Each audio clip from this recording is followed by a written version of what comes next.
In the shadow of a mountain that no map has ever properly named, there's a forest where the trees grow too close together. Not just close, impossibly close. Their trunks twist around each other like lovers or enemies, depending on who's looking. The locals avoid it after sunset, most avoid it entirely. Before we jump back in, tell us where you're tuning in from, and if this story touches you, make sure you're subscribed because tomorrow I've saved something extra special for you.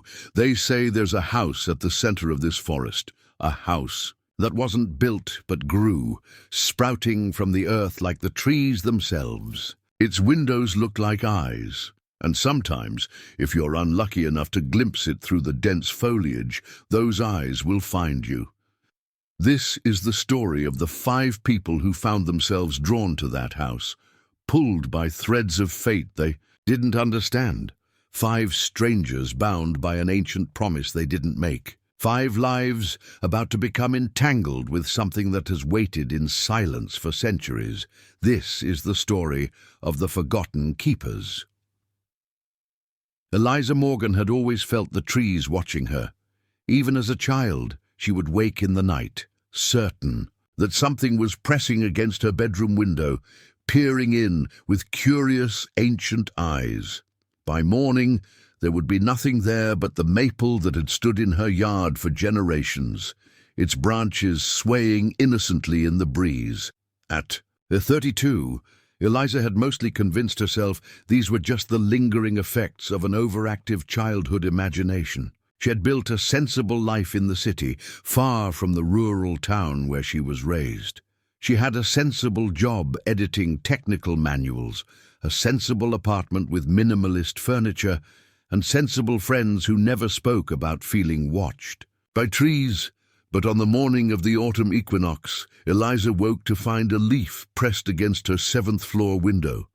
A perfect maple leaf, blood red, and impossibly large, its edges curling against the glass as if trying to find a way in. There was no tree outside her window, no ledge where someone might have placed it, just the leaf suspended in mid-air, waiting. When she approached the window, the leaf detached itself and began to fall. Without thinking, Eliza grabbed her coat and raced downstairs, following its descent. By the time she reached the street, the leaf was nowhere to be seen, but a trail of similar leaves stretched down the sidewalk, leading away from her building.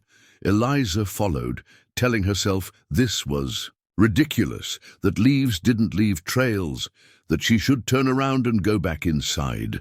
But her feet kept moving, and the leaves kept appearing one after another, always just ahead, always just out of reach. The trail led her to the train station, where a ticket was waiting at the unmanned kiosk, printed with her name and a destination she'd never heard of, Blackwood Hollow. Miles away, Dr. Theo Park sat in his university office, surrounded by stacks of ancient texts. His specialty was dendrochronology, the study of tree rings and what they could tell us about climate history. At least, that's what his department website said. In reality, Theo had spent the last decade searching for something else in those concentric circles. Messages. It had started with an anomaly in a cross-section of an ancient oak, rings that formed perfect letters in a language no one had spoken. For thousands of years, his colleagues had dismissed it as pareidolia, the human tendency to see patterns where none exist. But then Theo found it again. And again, always the same message: remember your promise. He'd been laughed out of academia, reduced to teaching intro classes while pursuing his research in secret. But today was different. Today, the cross-section on his desk, taken from a tree that had fallen just last week during a lightning storm, contained new words. The house awaits. Blackwood Hollow. When Theo looked up, a red maple leaf was pressed against his window. He stood slowly, hands shaking, as he reached for his worn leather satchel. Sofia Carrera hadn't slept in 3 days. The dreams had become too intense, too real. dreams of roots growing through her bedroom floor, wrapping around her ankles, pulling her down into the earth. Dreams of a house with windows like eyes, watching her, waiting, as one of the city's top botanists. Sophia understood plants better than most people understood their own families. She knew their languages, their desires, their defenses, but nothing in her extensive education had prepared her for plants that reached out from her dreams into reality. It had started with the moss. She'd woken one morning to find it growing between her toes, soft and green against her skin. She'd scrubbed it away, blaming stress and poor hygiene. But it returned the next night, creeping up her ankles. And with it came the whispers, words formed by the rustling of leaves that weren't there. Today, Sophia sat in her laboratory, examining a specimen under the microscope, a piece of the moss she'd finally managed to collect. Its cell structure was unlike anything she'd ever seen, not native to this continent, not native to this world, a voice in the back of her mind suggested. When she looked up from the microscope, a red maple leaf was stuck to her computer screen, and beneath it, her search engine had opened to a train schedule, a train to Blackwood Hollow, departing in 2 hours. Sophia closed her eyes, took a deep breath, and for the first time in her life, decided to follow where the plants were leading. River Chen had always been able to see things others couldn't. As a child, they'd been diagnosed with everything from overactive imagination to schizophrenia, but River knew the truth. The world was full of spirits, energies, entities that existed alongside humanity, usually unnoticed. River had built a life around this ability, working as a spiritual consultant for the desperate and the curious. Most of their clients wanted to contact deceased loved ones or find lost objects. River helped where they could, though they knew most people weren't ready for the full truth of what existed beyond the veil. Lately, River had been dreaming of trees. Not spirits of trees, but the trees themselves, communicating directly, an occurrence so rare that in all their 30 years of sensitivity, they'd never experienced it. The trees showed River images of a house, a forest, and 4 other people whose faces were obscured by shadows. This morning, River had woken to find their entire apartment filled with fallen leaves, red maple leaves covering every surface, crackling beneath their feet as they moved from bedroom to kitchen. In the center of the kitchen table lay a train ticket to Blackwood Hollow, scheduled to depart that afternoon. River packed a small bag with essentials, crystals for protection, herbs for clarity, and a journal to record whatever they were about to experience. As they locked their apartment door, a single leaf floated down from nowhere, landing at their feet. River picked it up and pressed it between the pages of their journal. "I hear you," they whispered. "I'm coming." Gabriel Morgan, no relation to Eliza that he knew of, was the only one of the 5 who already lived in Blackwood Hollow. He'd moved to the small town 3 years ago, after inheriting his grandmother's cottage on the edge of the unnamed forest. It was meant to be temporary, just long enough to renovate the place and sell it. But something about the forest had kept him there. Gabe worked as the town's handyman, fixing leaky pipes and creaky floors for the locals who all seemed strangely accepting of his status as an outsider. No one asked why he stayed. No one mentioned the nights he spent at the forest's edge, watching the distant shadows move between the trees.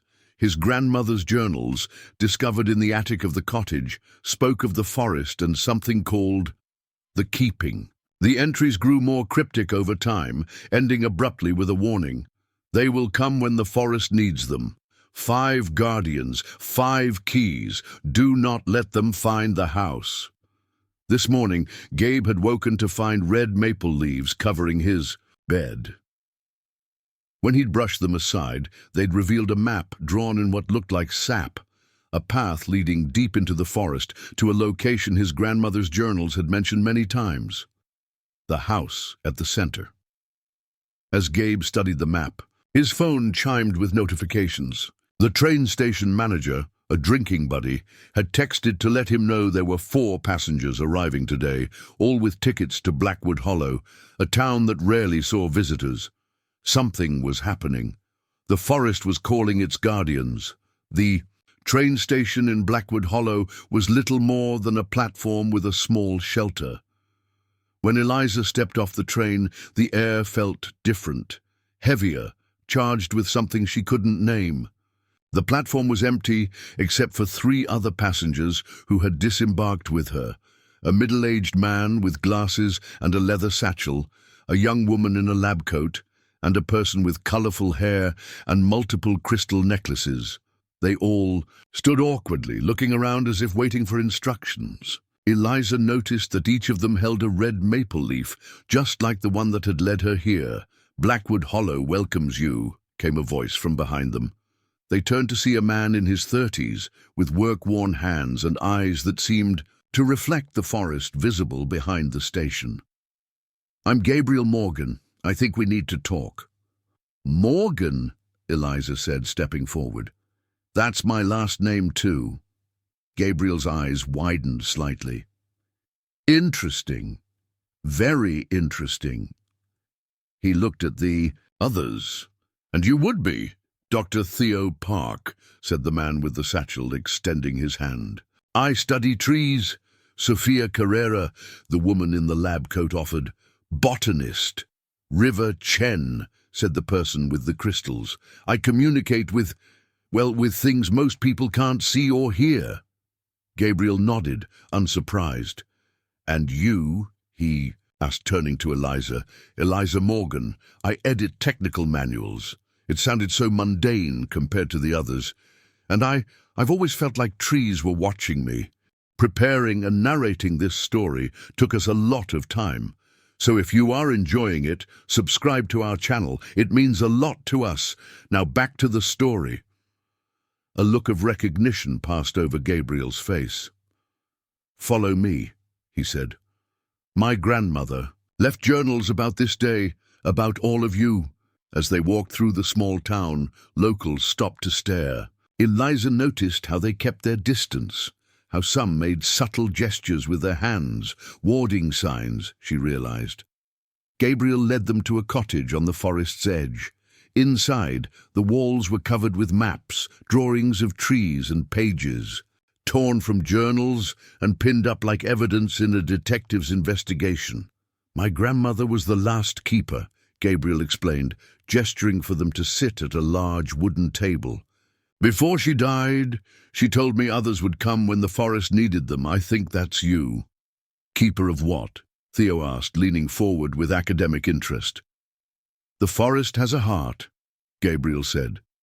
"A house at its center where something is contained. My grandmother called it the keeping. She said it was a pact made centuries ago between the first settlers and the forest itself." "The house with eyes," Sophia whispered. "I've dreamed about it." "We all have," River said, looking around the table. "That's why we're here." Gabriel nodded, then reached for a dusty box on a nearby shelf. From it, he removed 5 objects. A key made of what appeared to be polished wood, a compass with a needle that didn't point north, a small glass vial containing soil, a knife with intricate carvings on the handle, and a book bound in what looked disturbingly like bark. "These belong to the last 5 keepers," he explained. "My grandmother was one. The others died or left over the years. The forest has been restless since, growing denser, watching more intently." "And what exactly do keepers do?"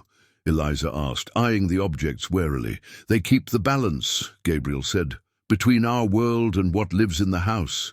Every equinox and solstice they would go to the house and perform a ritual of renewal." "What happens if this ritual isn't performed?" Theo asked. Gabriel's expression darkened. "The forest begins to expand, to reach out. You've all felt it, the leaves, the dreams, the moss." He looked at Sophia, who nodded in confirmation. "That's just the beginning. Eventually, the forest will reclaim what it considers its own." "Which is what?" Eliza pressed. "Everything," Gabriel said simply. Today is the autumn equinox. The forest is calling new keepers because the ritual must be performed. Tonight. A heavy silence fell over the room. Eliza looked at the faces around her, strangers connected by something ancient and inexplicable. Part of her wanted to get back on the train and return to her sensible life. But a deeper part recognized the truth in Gabriel's words. She'd been feeling the forest's pull her entire life. So we go to this house, River said, breaking the silence. We perform the ritual, then what? Then you're bound to the keeping, Gabriel said. You become keepers. For how long? Sophia asked. Until the forest releases you, Gabriel replied. Or until you die? Another silence, heavier than the first. Do we have a choice? Eliza finally asked. Gabriel met her eyes. The forest chose you. It's been reaching for you your whole lives. You can leave, try to forget, but it will keep reaching, keep pulling, and eventually it will take what it wants. Theo stood abruptly, pacing the small room. This is insane. Trees don't choose people. Forests don't have consciousness. There's a scientific explanation for all of this. Maybe, Gabriel conceded, but will finding that explanation stop what's happening? As if in answer, the cottage creaked around them. Eliza watched in horror as tiny roots began to push through the floorboards, reaching up like fingers. Sophia gasped, backing away. Just like in my dreams.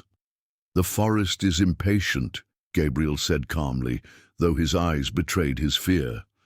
It knows the sun will set soon. River reached for the objects on the table, hands hovering over them. These are conduits, they said, connections between the keepers and the forest. Yes, Gabriel confirmed, each keeper carries one. How do we know which is ours? Eliza asked. You'll know, Gabriel said. Hesitantly, Eliza reached out. Her hand passed over the compass and the vial without reaction, but when she touched the wooden key, a warmth spread up her arm. The key seemed to vibrate slightly, and for a brief moment Eliza saw flashes of a woman who had held it before. A woman with her eyes, her jawline. A predecessor, Gabriel explained, noting her expression. The forest remembers all its keepers. One by one, the others found their objects. Theo took the book, its bark cover rippling beneath his fingers. Sophia claimed the vial of soil, which began to glow faintly when she touched it. River connected with the compass, whose needle spun wildly before settling on a direction that pointed directly into the forest. And this, Gabriel said, picking up the knife, has been waiting for me, it seems. As each person held their object, the roots retreated back into the floorboards, leaving no trace of their intrusion. The forest is satisfied for now, Gabriel said. But we need to reach the house before sunset. And if we don't? Sophia asked. The boundary weakens at the equinox, Gabriel explained. What's kept in the house could find a way out. What exactly is in there? Theo demanded. Gabriel hesitated. My grandmother's journals aren't clear.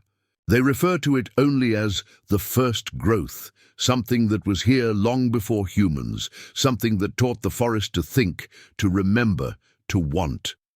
And we're supposed to keep it contained? Eliza asked incredulously. The original settlers made a pact, Gabriel said. Land in exchange for guardianship. We're the inheritors of that promise. The wooden key felt heavy in Eliza's hand. Promise. The word echoed in her mind, familiar in a way she couldn't explain. Time's wasting, River said, holding up the compass, and I think I know which way to go. They gathered what supplies they could. Water, flashlights, Gabriel's grandmother's journals, and a hand-drawn map that seemed to change subtly every time Eliza looked at it. As they prepared to enter the forest, Eliza found herself standing next to Gabriel. You said Morgan is your last name too, she said quietly. Gabriel nodded. My grandmother had a theory that the forest chooses bloodlines. Keepers are connected, even when they don't know it. So we might be related? Distantly, perhaps, Gabriel said. Or perhaps the name itself is important to the forest. Names have power in old magic. Old magic. The term should have sounded ridiculous to Eliza's rational mind. Yet standing at the edge of this forest, feeling its attention like a physical weight, she couldn't dismiss the concept. As they stepped under the canopy of trees, the air changed. Immediately, cooler, denser, charged with something that made the hairs on Eliza's arms stand up. The trees grew so close together that they had to walk single file, following River and their seemingly enchanted compass. "Stay close," Gabriel warned from the rear of their procession. "The forest likes to separate visitors." "Wonderful," Theo muttered from just ahead of Eliza. "A sentient kidnapping forest." "It's not malicious," River called back. "It's curious. It wants to know us individually." "How do you know that?" Sophia asked, her scientific skepticism evident in her tone. "I can hear it," River said simply. "Not in words exactly, more like impressions, emotions. It's ancient and it thinks differently than we do." They walked for what felt like hours, though the light filtering through the canopy barely changed. The trees grew increasingly strange the deeper they went.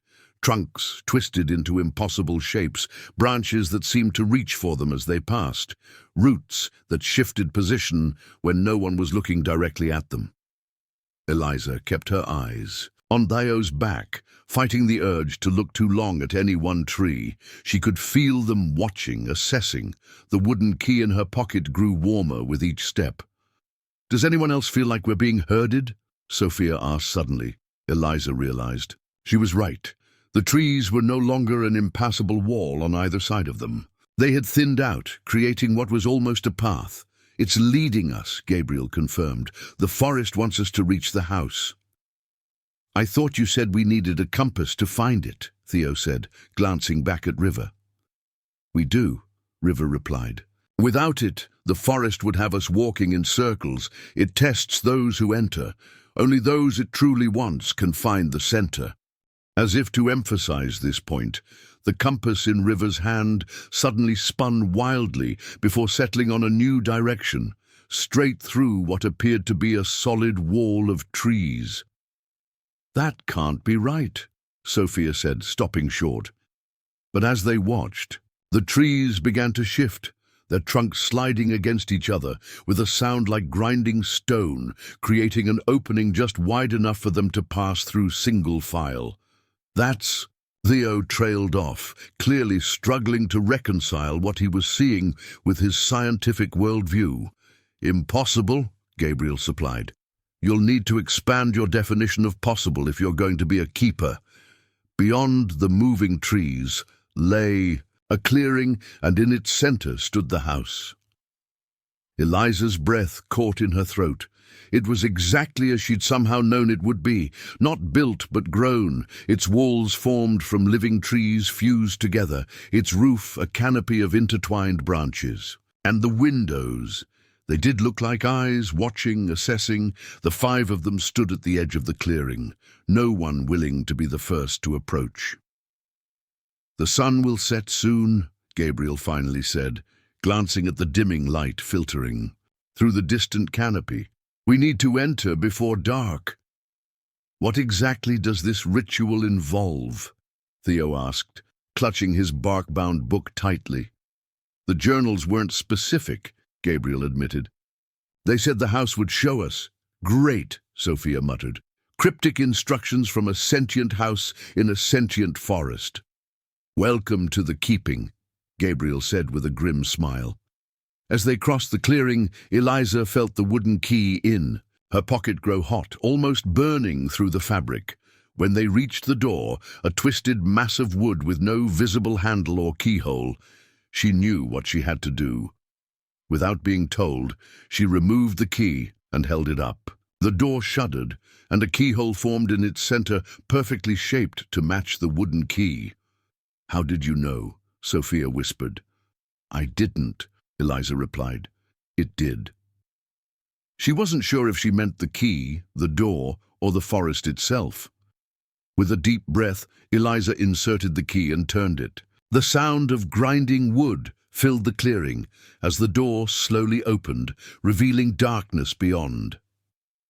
"Once we enter," Gabriel said quietly, "we're committed. The forest will consider us keepers." They looked at each other, 5 strangers bound by an ancient promise none of them had made, but all somehow understood. Whatever waited inside that house, they would face it together. "After you, Keeper," River said to Eliza with a nod toward the open door. "You have the key, after all." With one last look at the normal world behind them, Eliza stepped through the doorway and into the keeping. The others followed, and the door closed behind them with the finality of a pact sealed. The darkness inside, the house, swallowed them whole before gradually giving way to a soft, pulsing light that seemed to emanate from the walls themselves. Eliza blinked as her eyes adjusted, taking in their surroundings. The interior defied the laws of physics. It was far larger than the exterior had suggested, with hallways branching in impossible directions and a ceiling that stretched upward into shadow. "It's bigger on the inside," Theo whispered, his academic skepticism momentarily forgotten in the face of wonder. "That's not possible," Sophia said, though her tone lacked conviction. She reached out to touch one of the walls, then quickly pulled her hand back. "It's warm and moving." She was right. The walls appeared to be breathing, subtle expansions and contractions like the chest of a sleeping giant. The wood itself had a translucent quality, with something flowing beneath the surface that looked disturbingly like sap mixed with blood. "The house is alive," River said, turning slowly to take everything in. "It's part of the forest, but also separate, older." Gabriel consulted his grandmother's journal, flipping through pages of cramped handwriting and intricate drawings. "According to this, we need to find the heart chamber. That's where the ritual takes place." "And how do we find that?" Eliza asked, the wooden key still warm in her hand. As if in response, the key began to vibrate. When she held it up, it seemed to pull her toward one of the many hallways branching off from the entrance hall. "I think it wants me to follow," she said. The compass in River's hand suddenly spun, its needle aligning with the direction the key was pulling. "Confirmed," they said with a nervous smile. "Stay together," Gabriel warned as they started down the hallway. "The house, like the forest, tries to separate visitors." The hallway twisted and turned, occasionally branching off in new directions, but the key and compass kept them on track. As they walked, Eliza noticed that the walls were changing, sections becoming transparent to reveal scenes playing out like memories or dreams. In one panel, she saw a group of colonial-era settlers, standing at the edge of the forest, facing a figure obscured by shadow and leaves. In another, a woman who looked remarkably like Eliza herself stood in what appeared to be the heart chamber, holding the same wooden key. "Are you seeing this?" she asked the others. "The walls are showing us memories," Theo said, fascinated despite his fear. He was watching a scene of a man in early 20th century clothing, examining tree rings, making notes in a journal identical to the one Theo now carried. "I think these are previous keepers." "Not just keepers," Sophia said, stopping to study a transparent section showing ancient, primitive humans kneeling before a massive tree, unlike any species known today. The history of the forest itself. As they ventured deeper, the house seemed to close in behind them, the entrance disappearing when Eliza glanced back. The air grew dense with the scent of earth and sap, and the light pulsing through the walls took on a reddish hue. "We're getting closer to the heart," Gabriel said quietly. "How do you know?" Theo asked. Gabriel held up his grandmother's journal, opened to a page showing a crude map of the house's interior. "The closer you get, the redder the light becomes, and can you feel that?" Eliza realized there was a vibration beneath their feet, a steady rhythm, like a massive heartbeat. The wooden key in her hand pulsed in sync with it. "What exactly is the heart?" Sophia asked, her scientific curiosity warring with growing apprehension. "According to my grandmother, it's where the first growth resides, the original consciousness of the forest. The thing we're here to contain." "Contain how?" Eliza pressed. "The ritual renews the boundaries," Gabriel explained. "Keeps the first growth from extending beyond the house." "And what happens if it does extend beyond?" Theo asked. Before Gabriel. Good answer. They emerged into a vast chamber that could not possibly fit within the external dimensions of the house. The ceiling soared hundreds of feet above them, lost in shadow, despite the red glow emanating from the center of the room. There, surrounded by a circle of what appeared to be stone markers, stood an enormous tree, or what had once been a tree. Its trunk was massive, gnarled and partially hollow, revealing a pulsing core of reddish light within. Roots spread out from its base across the entire floor, some as thick as a human body, others as fine as hair, creating an intricate web. But most disturbing were the faces visible in the bark, hundreds of them, human features pressed outward, as if trying to emerge from within the wood itself. Some appeared to be in anguish, others in ecstasy, all frozen in a moment of transformation. "Are those—" Sophia couldn't finish the question. "Failed keepers," Gabriel said grimly. "Those who came to the house but weren't strong enough to maintain the boundary." "The tree absorbed them," River whispered, their empathic abilities clearly picking up echoes of these past tragedies. "Their consciousness, their energy, it's all still here." Eliza felt the wooden key burning against her palm now, vibrating violently. The book in Theo's hands began to flip its pages on its own, while the soil in Sophia's vial glowed bright red. River's compass spun wildly, and the knife at Gabriel's belt emitted a high-pitched sound just at the edge of hearing. "The ritual," Gabriel said urgently. "We need to begin now. The sun is setting."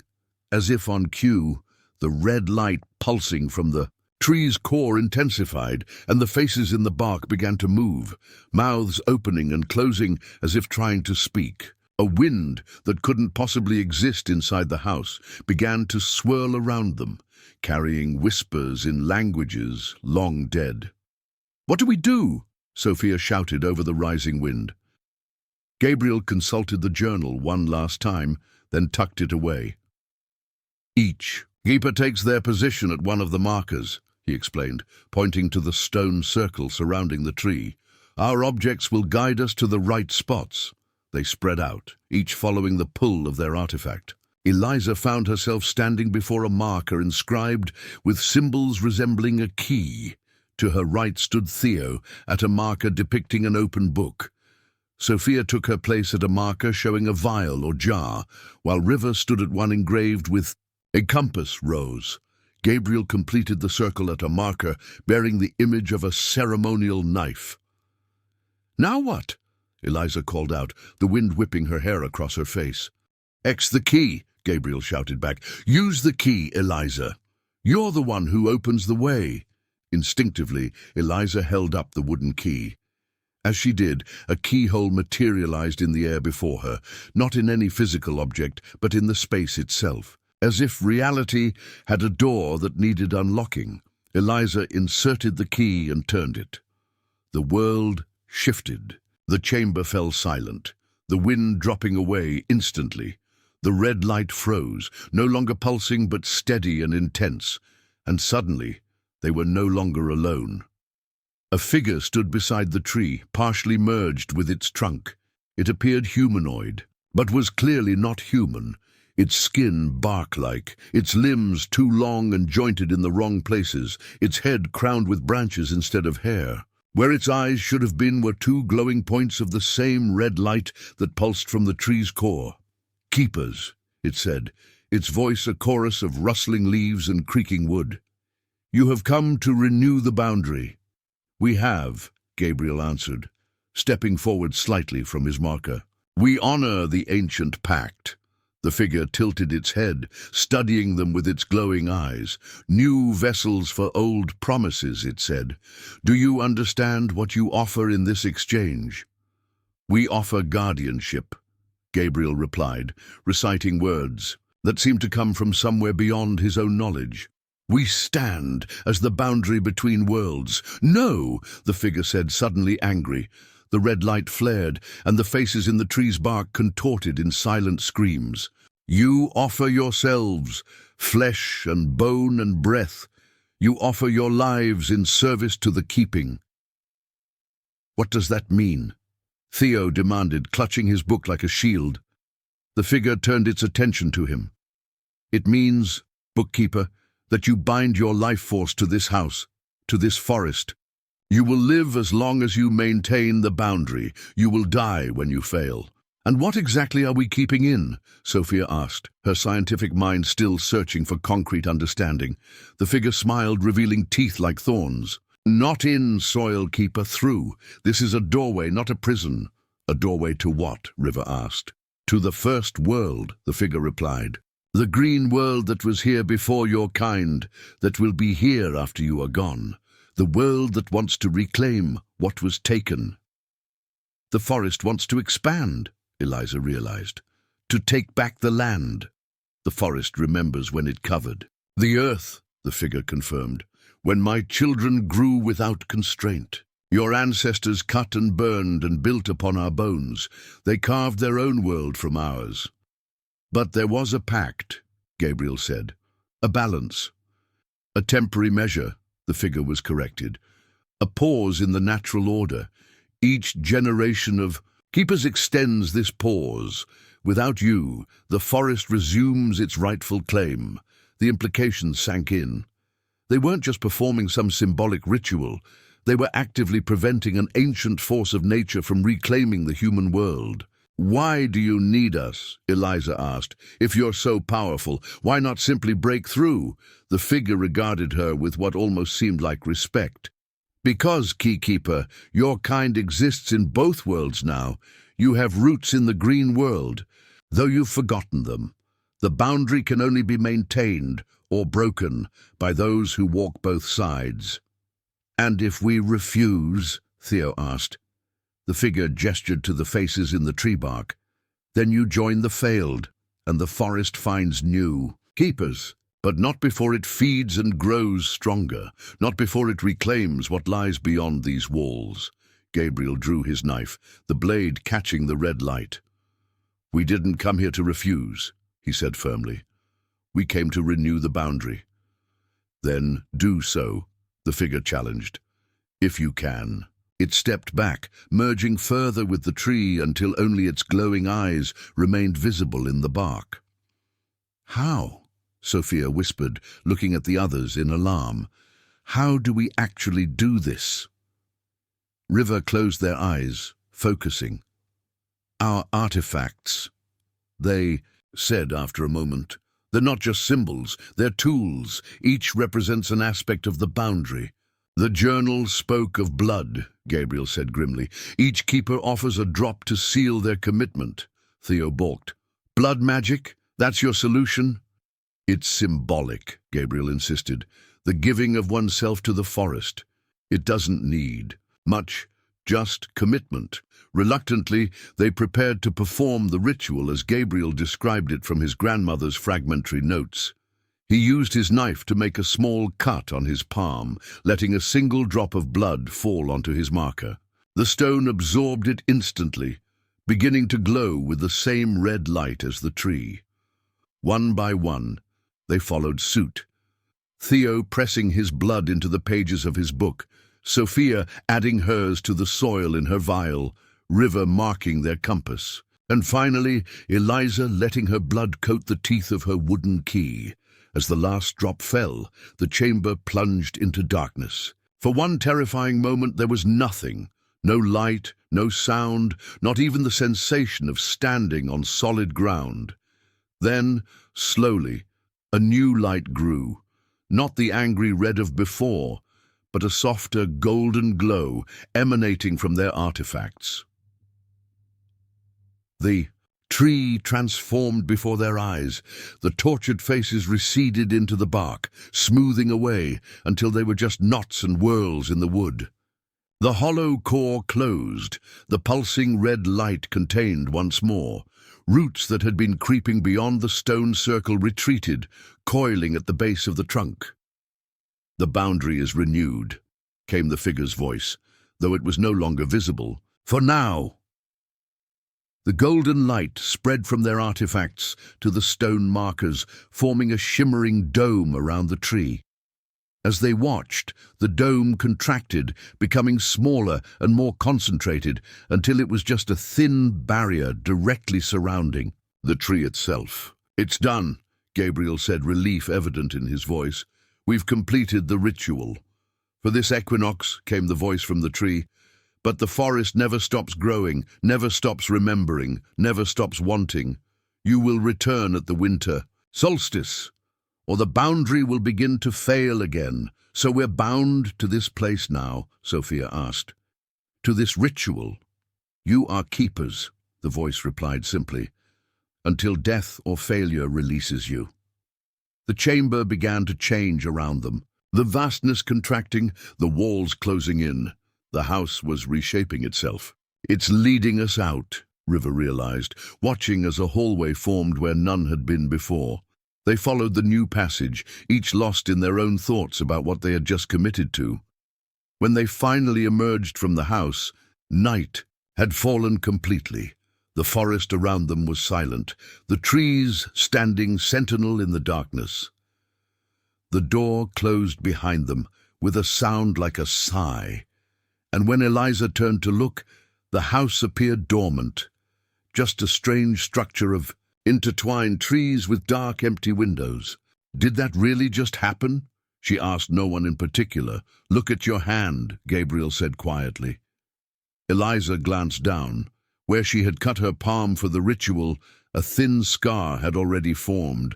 Not a normal healing process, but something accelerated and deliberate. More surprising was the pattern within the scar tissue.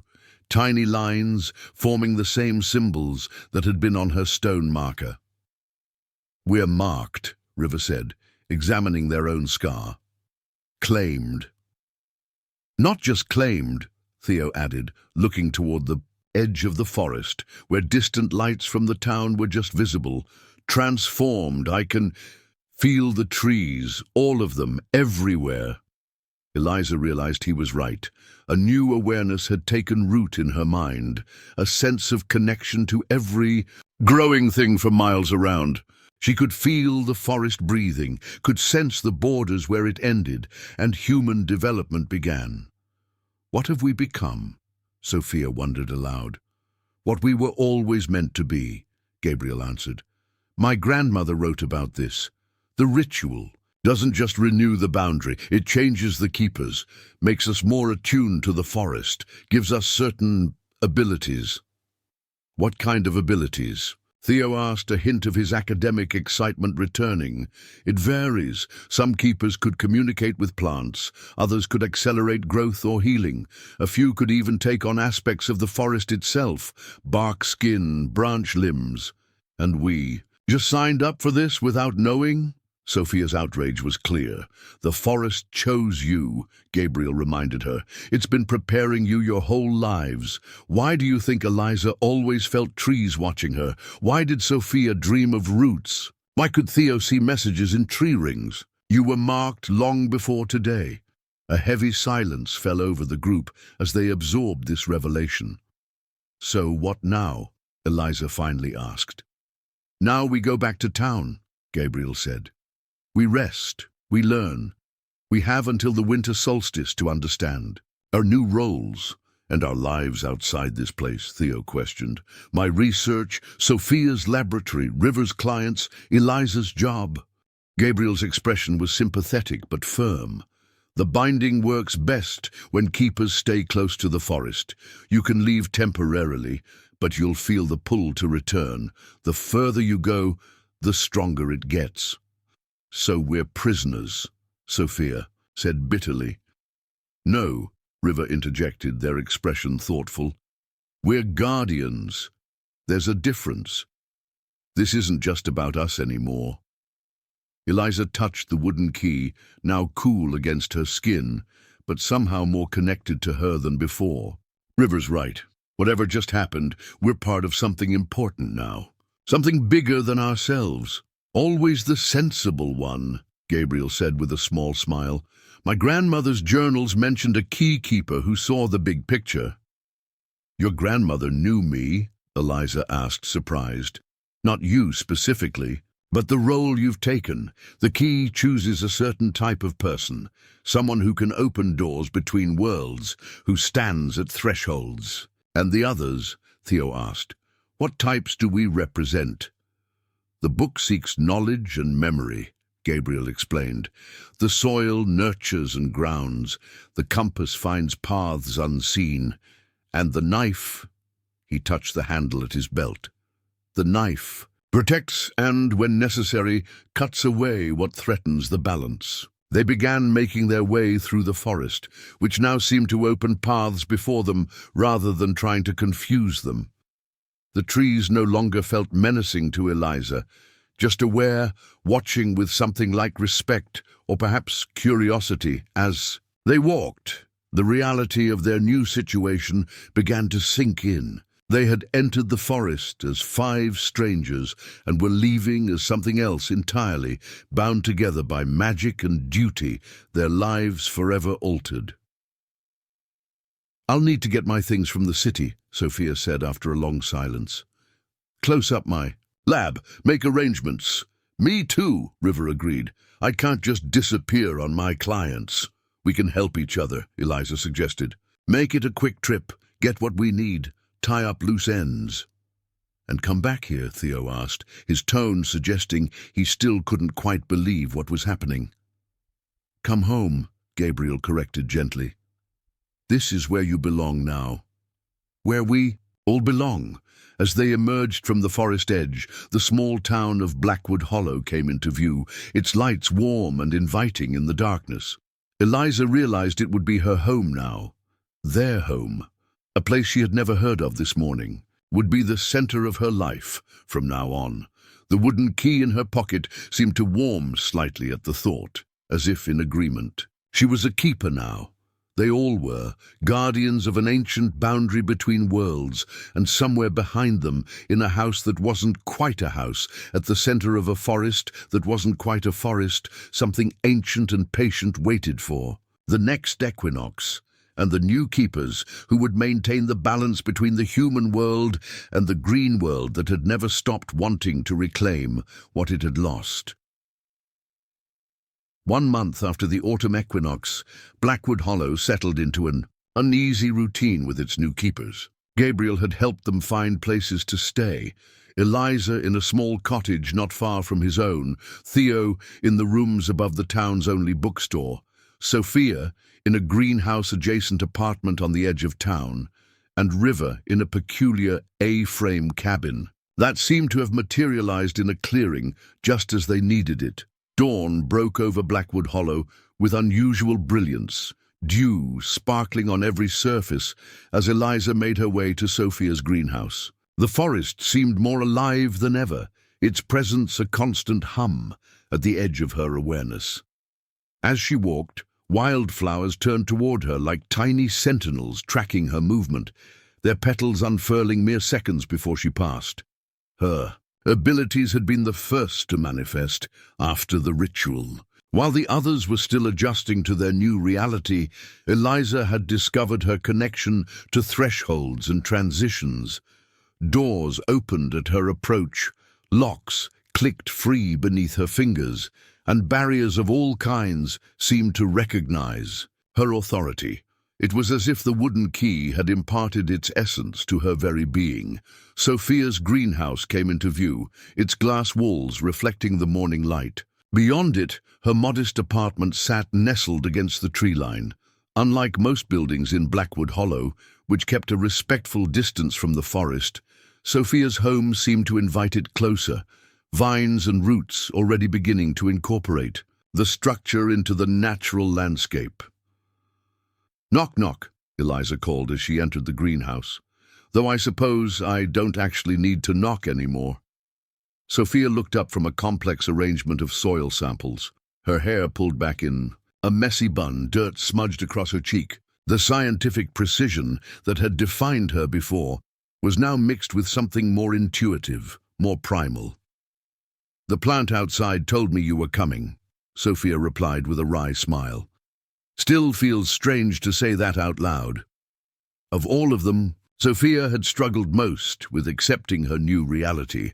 Her scientific mind rebelled against the magical nature of their situation, yet she couldn't deny the evidence of her own transformed abilities.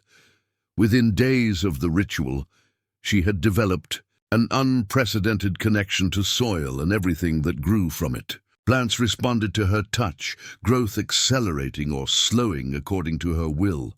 More remarkably, she could sense the health and history of any patch of earth simply by touching it. "How are the experiments going?" Eliza asked, gesturing to the soil samples. "Fascinating and frustrating," Sophia answered, removing her gloves.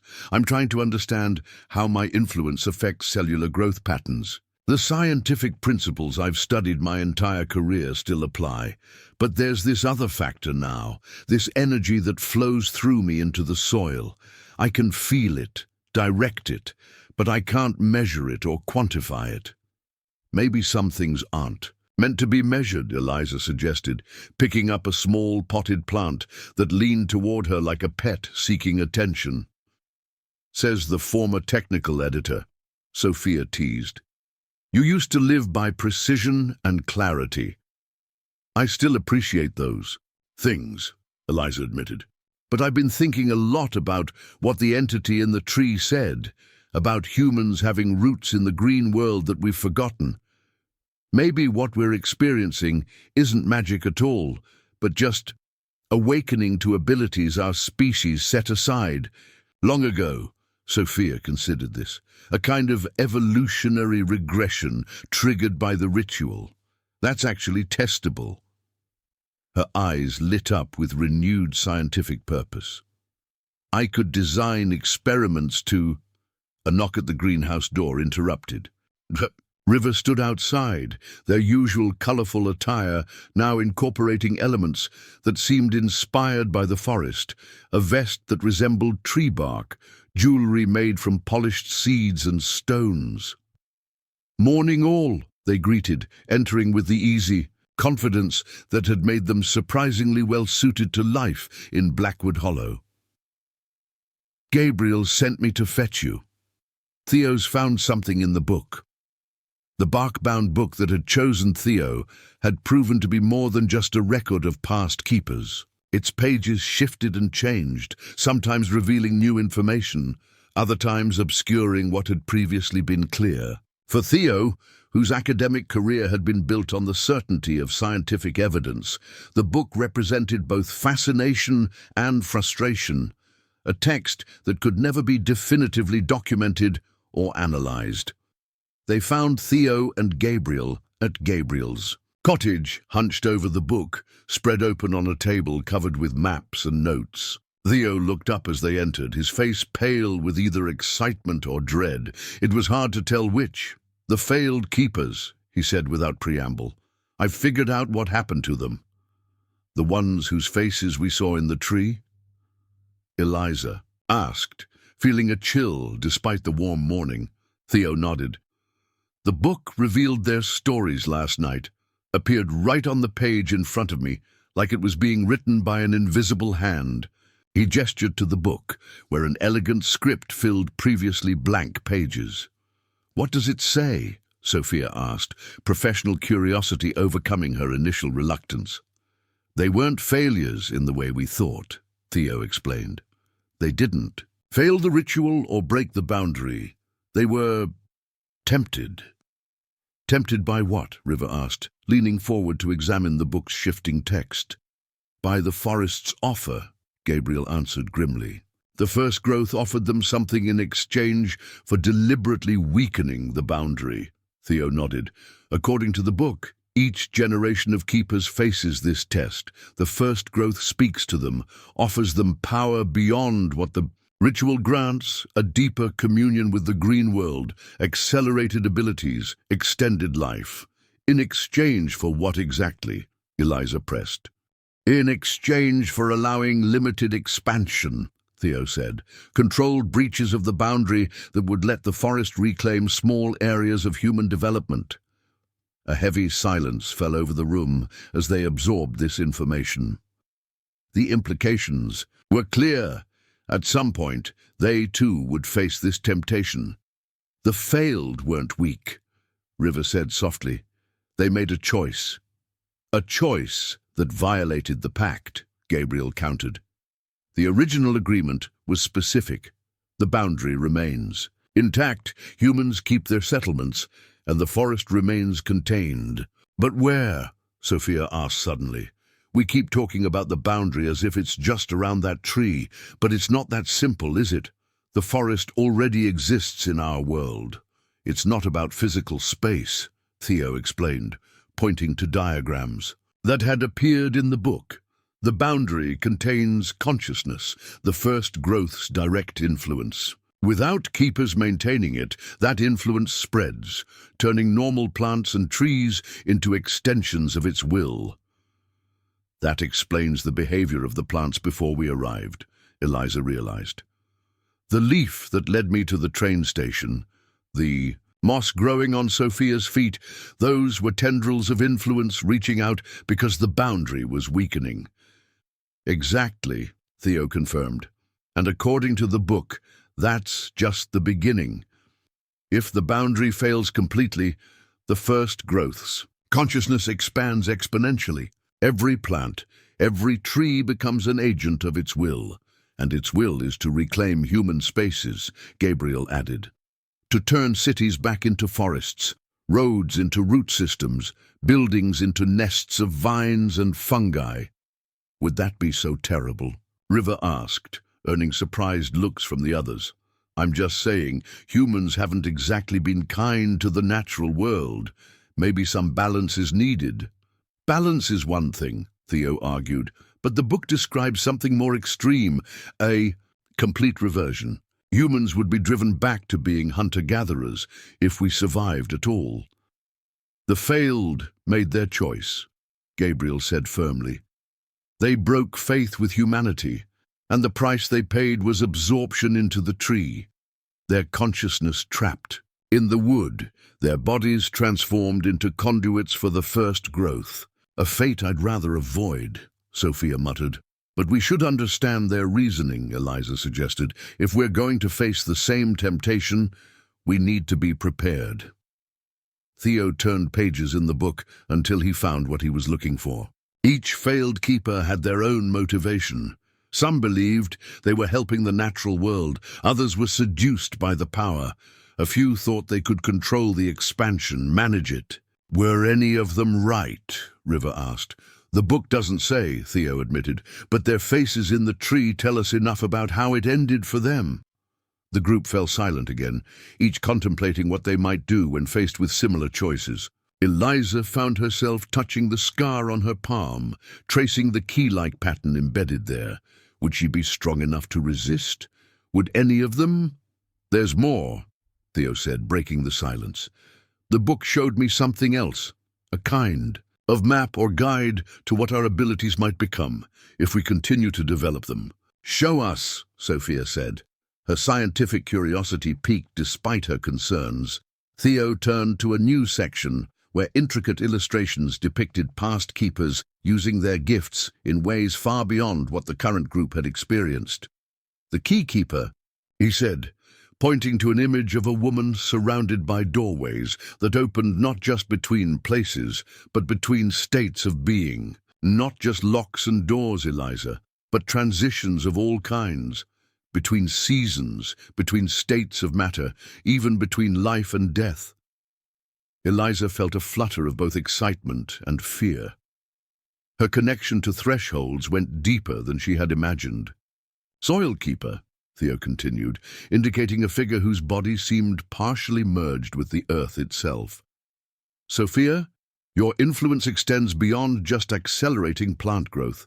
The book suggests you could eventually communicate with the deep earth, stimulate dormant seeds from extinct species, even heal blighted land.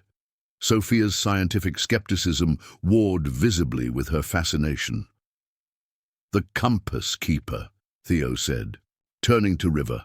Your ability to find hidden paths evolves into something more profound. The capacity to navigate between realms, to see threads of possibility and potential futures. I've been having strange dreams, River admitted, glimpses of places that can't exist, at least not in our world. And the bookkeeper, Gabriel prompted as Theo hesitated.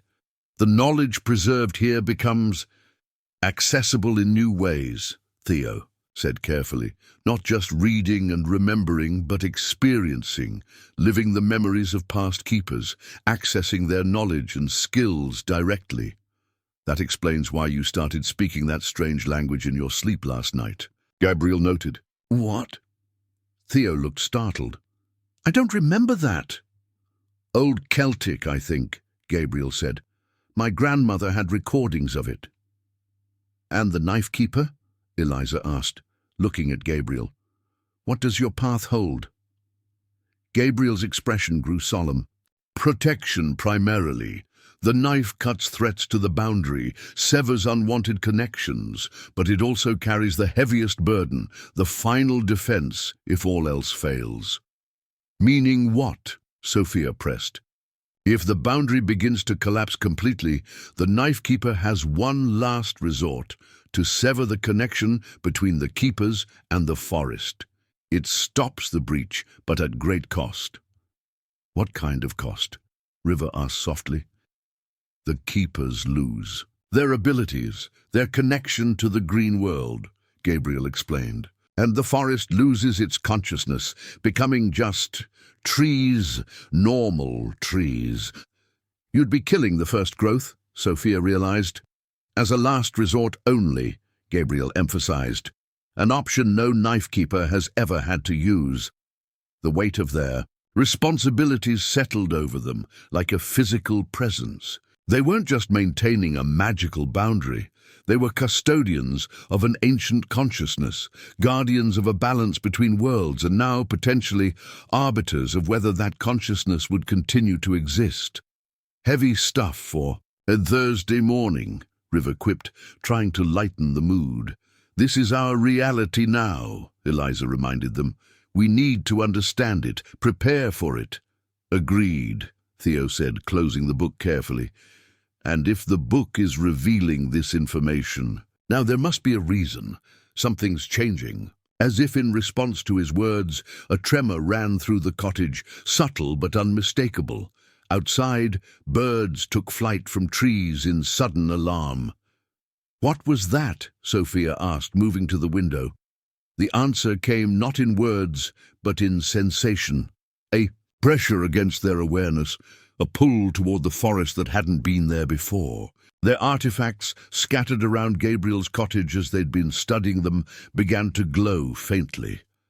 The boundary, Gabriel said, reaching for his knife. Something's testing it. They hurried outside, where the day had taken on an unsettling quality. The sunlight seemed filtered through something that wasn't quite cloud cover, casting greenish shadows across the town.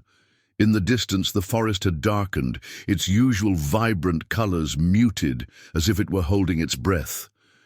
We need to check the house, Gabriel said urgently. Now! They set off at a run toward the forest edge, only to find their path blocked by a wall of thorny vines that hadn't been there minutes before. The vines moved with deliberate purpose, weaving together to form an impenetrable barrier.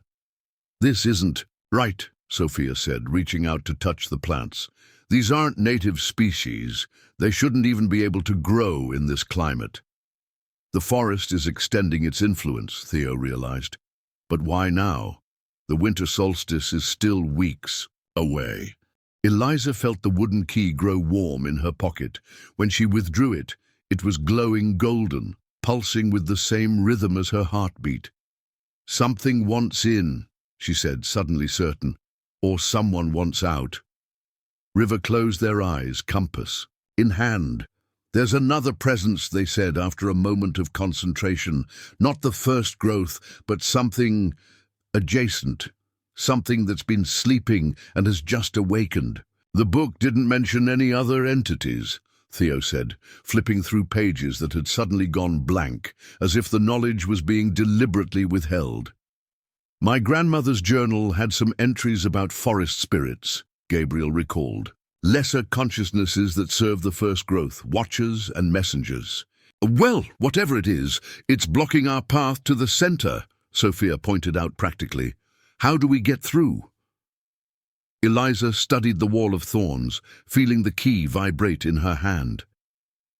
This is a threshold, she said slowly. And thresholds are my domain. She stepped forward, holding the key out before her like a talisman. The thorns seemed to respond to her presence, writhing more vigorously as she approached. But rather than drawing back, Eliza pressed forward, touching the key to the viny wall. "Open!" she commanded, the word coming from some deep, instinctual, and place rather than conscious thought. For a moment, nothing happened. Then reluctantly, the vines began to part, creating a narrow passage just wide enough for one person to walk through at a time. "Stay close behind me," Eliza instructed. "I don't think this invitation extends very far." They entered the forest. In single file, Eliza leading with the key held before her. The usual paths were gone, the entire layout of the forest seemingly rearranged. Trees that had stood for centuries appeared to have shifted position, creating a labyrinth of timber and shadow. "It's defending itself," Theo observed, clutching his book. "Or hiding something." "River?" Gabriel prompted. "Can you find the way?" River consulted their compass, which spun wildly before settling on a direction that seemed to lead straight through a solid wall of tree trunks. "That way," they said, uncertainty. "But I don't see how—" Eliza stepped forward again, placing her hand. "Against the trees, another threshold," she murmured. The key glowed brighter, and the trees, impossibly, began to step aside, their roots pulling from the earth as they moved to create a passage. "That's new," Sophia whispered, wide-eyed. "My abilities are evolving," Eliza realized. The book was right. They continued deeper into the forest, encountering barrier after barrier, each one requiring Eliza to exercise her growing command of thresholds. Sometimes it was vegetation that blocked their way, other times peculiar distortions in the air, itself like heat mirages that disguised the true path. Finally, they emerged into the clearing where the house stood. But the structure that greeted them wasn't the same one they had entered a month ago. It had grown, expanded, its walls pushing outward as if something inside was stretching. The windows, those eerie eye-like apertures, were clouded over with a film that resembled cataracts. "The house is changing," River said unnecessarily. "The boundary is still intact," Gabriel assessed, studying the structure with a practiced eye. "But something's pressing against it from the inside." As they approached, the door opened on its own, not the welcome it had offered before, but a gesture that felt more like a grimace of pain. Within the doorway stood a figure they recognized, the manifestation of the first growth they had met during the ritual. But the entity looked different now. Its bark-like skin was cracked in places, revealing pulsing green light beneath. Its branch crown seemed withered, and its glowing eyes flickered like failing bulbs. "Keepers," it greeted them, its voice strained. "You sense the disturbance." "What's happening?" Gabriel demanded. "The solstice isn't for weeks. Time moves differently. In the green world," the entity explained, "what is weeks for you has been centuries beyond the boundary, long enough for forgotten seeds to germinate." "Speak plainly," Sophia insisted. "What's threatening the boundary?" The entity gestured for them to enter the house. As they followed it through corridors that seemed to extend even further into impossible space than before, Eliza noticed changes everywhere. Walls bulging outward, floors rippling like water, ceilings that breathed. They arrived at the heart chamber to find the great tree in apparent distress. Its bark writhed, and the red light from its core had developed a sickly green tinge. Most alarmingly, new faces were forming in the wood, not the failed keepers of the past, but fresher impressions, like something was pushing out from within. The first failed has awakened, the entity said, indicating the most prominent of these new faces, a visage of such malevolence that Eliza instinctively stepped back. "Who is the first failed?" Theo asked, his book opening of its own accord to a page that remained frustratingly blank. "The original betrayer," the entity explained. "The keeper who first succumbed to temptation, whose corruption was so complete that I had to absorb them entirely to prevent catastrophe. And now they're what? Trying to get out?" Sophia asked incredulously. "The boundary weakening at the equinox created an opportunity," the entity confirmed. "A crack in the door, so to speak. Not enough to escape, but enough to begin influencing the world beyond in small ways." "The strange plant behavior," Eliza realized. "The barriers in the forest. That wasn't you?" "The first failed works against me," the entity said. "Against us all. Their desire is not balance, but dominance. Not coexistence, but conquest." "What do we need to do?" Gabriel asked, his hand moving to his knife. "Renew the boundary early," the entity told them. "Strengthen it against this internal threat." "But the ritual is tied to the solstice," Theo objected. "The book is clear about that." "The ritual responds to need as much as a calendar," the entity corrected. "And the need is now."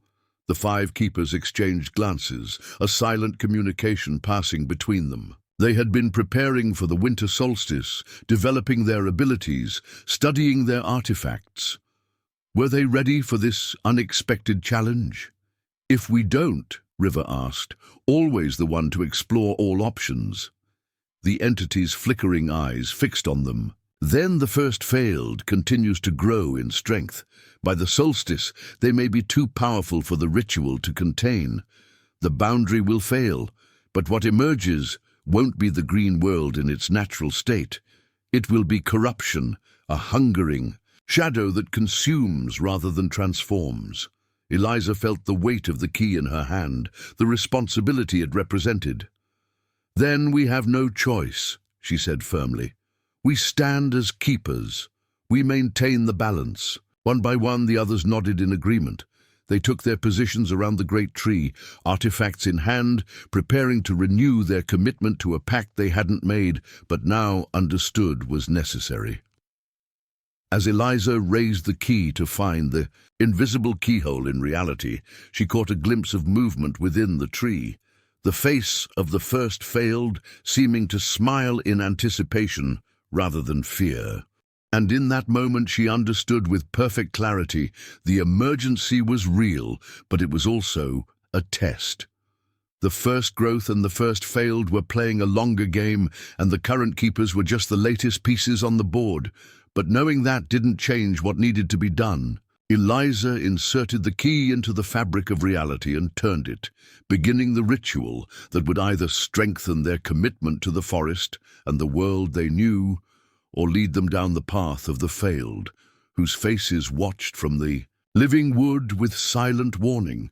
The emergency ritual concluded with a flash of golden light that enveloped the chamber, momentarily blinding the keepers. When their vision cleared, the faces pressing from within the great tree had receded, and the sickly green tinge in the red core light had diminished. The entity representing the first growth stood taller, its bark-like skin smoother, its branch in crown flourishing once more. "The boundary is renewed," it announced, satisfaction evident in its tone. "The first failed retreats for now." Eliza exchanged glances with the others, noticing the same wariness in their expressions that she felt. The timing of this crisis, the convenient appearance of a new threat, the way their artifacts had responded, it all felt orchestrated, a performance for their benefit. "You said the first failed was the original betrayer," Theo said, his academic mind never ceasing to analyze. "The first keeper to accept your offer of greater power in exchange for allowing the forest to expand." The entity tilted its head, branch-like appendages rustling. "I did. Yet you absorbed them completely, Theo continued, a punishment more severe than for the other failed keepers we saw. Their corruption was more complete, the entity replied. Smoothly, or their betrayal cut deeper, Sophia suggested, her scientific suspicion evident. Maybe they learned something you didn't want known.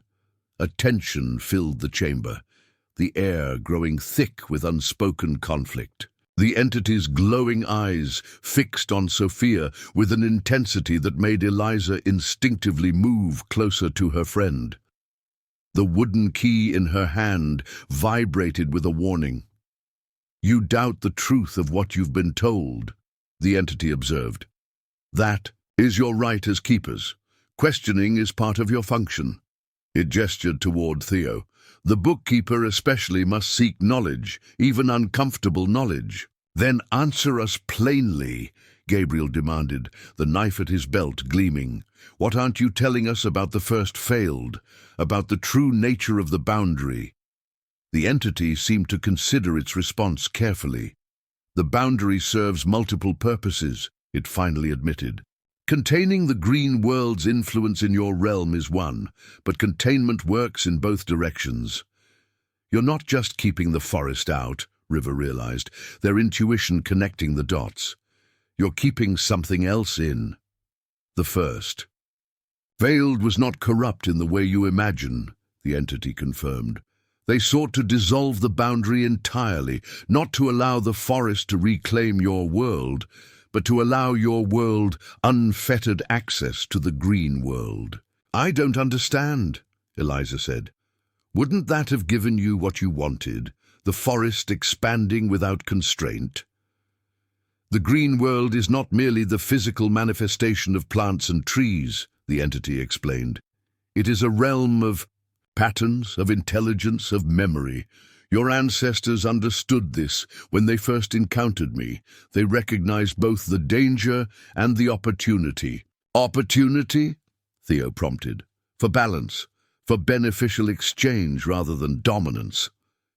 The entity moved closer to the great tree, placing a gnarled hand against its bark.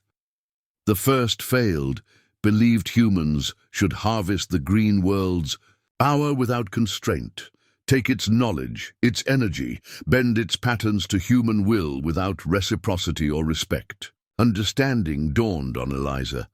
The boundary isn't a prison wall, it's a regulated border. Precisely, Keykeeper. The pact was never about containment alone, but controlled exchange. The ritual doesn't just renew a barrier, it renews terms of engagement between worlds. Sophia's scientific mind was visibly working through the implications, but our world has been harvesting from nature for centuries. Timber, medicine, food. What makes that different from what the first failed wanted? Scale and method, the entity answered. Physical harvest of individual organisms is the natural order. All beings consume others to survive. What the first failed sought was the extraction of the green world's fundamental patterns, its consciousness, its very essence. For what purpose? Gabriel asked. Power, the entity said simply. The patterns of the green world, properly understood, offer control over life itself, growth, healing, transformation. Your ancestors glimpsed this potential and feared it, recognizing that unbounded access would lead to exploitation that would ultimately destroy both worlds.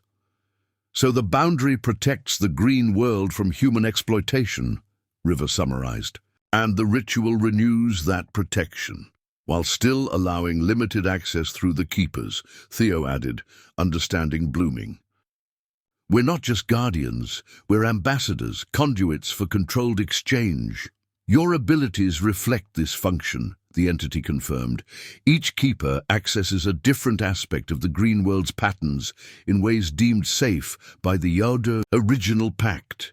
Eliza felt the weight of this revelation settle over her.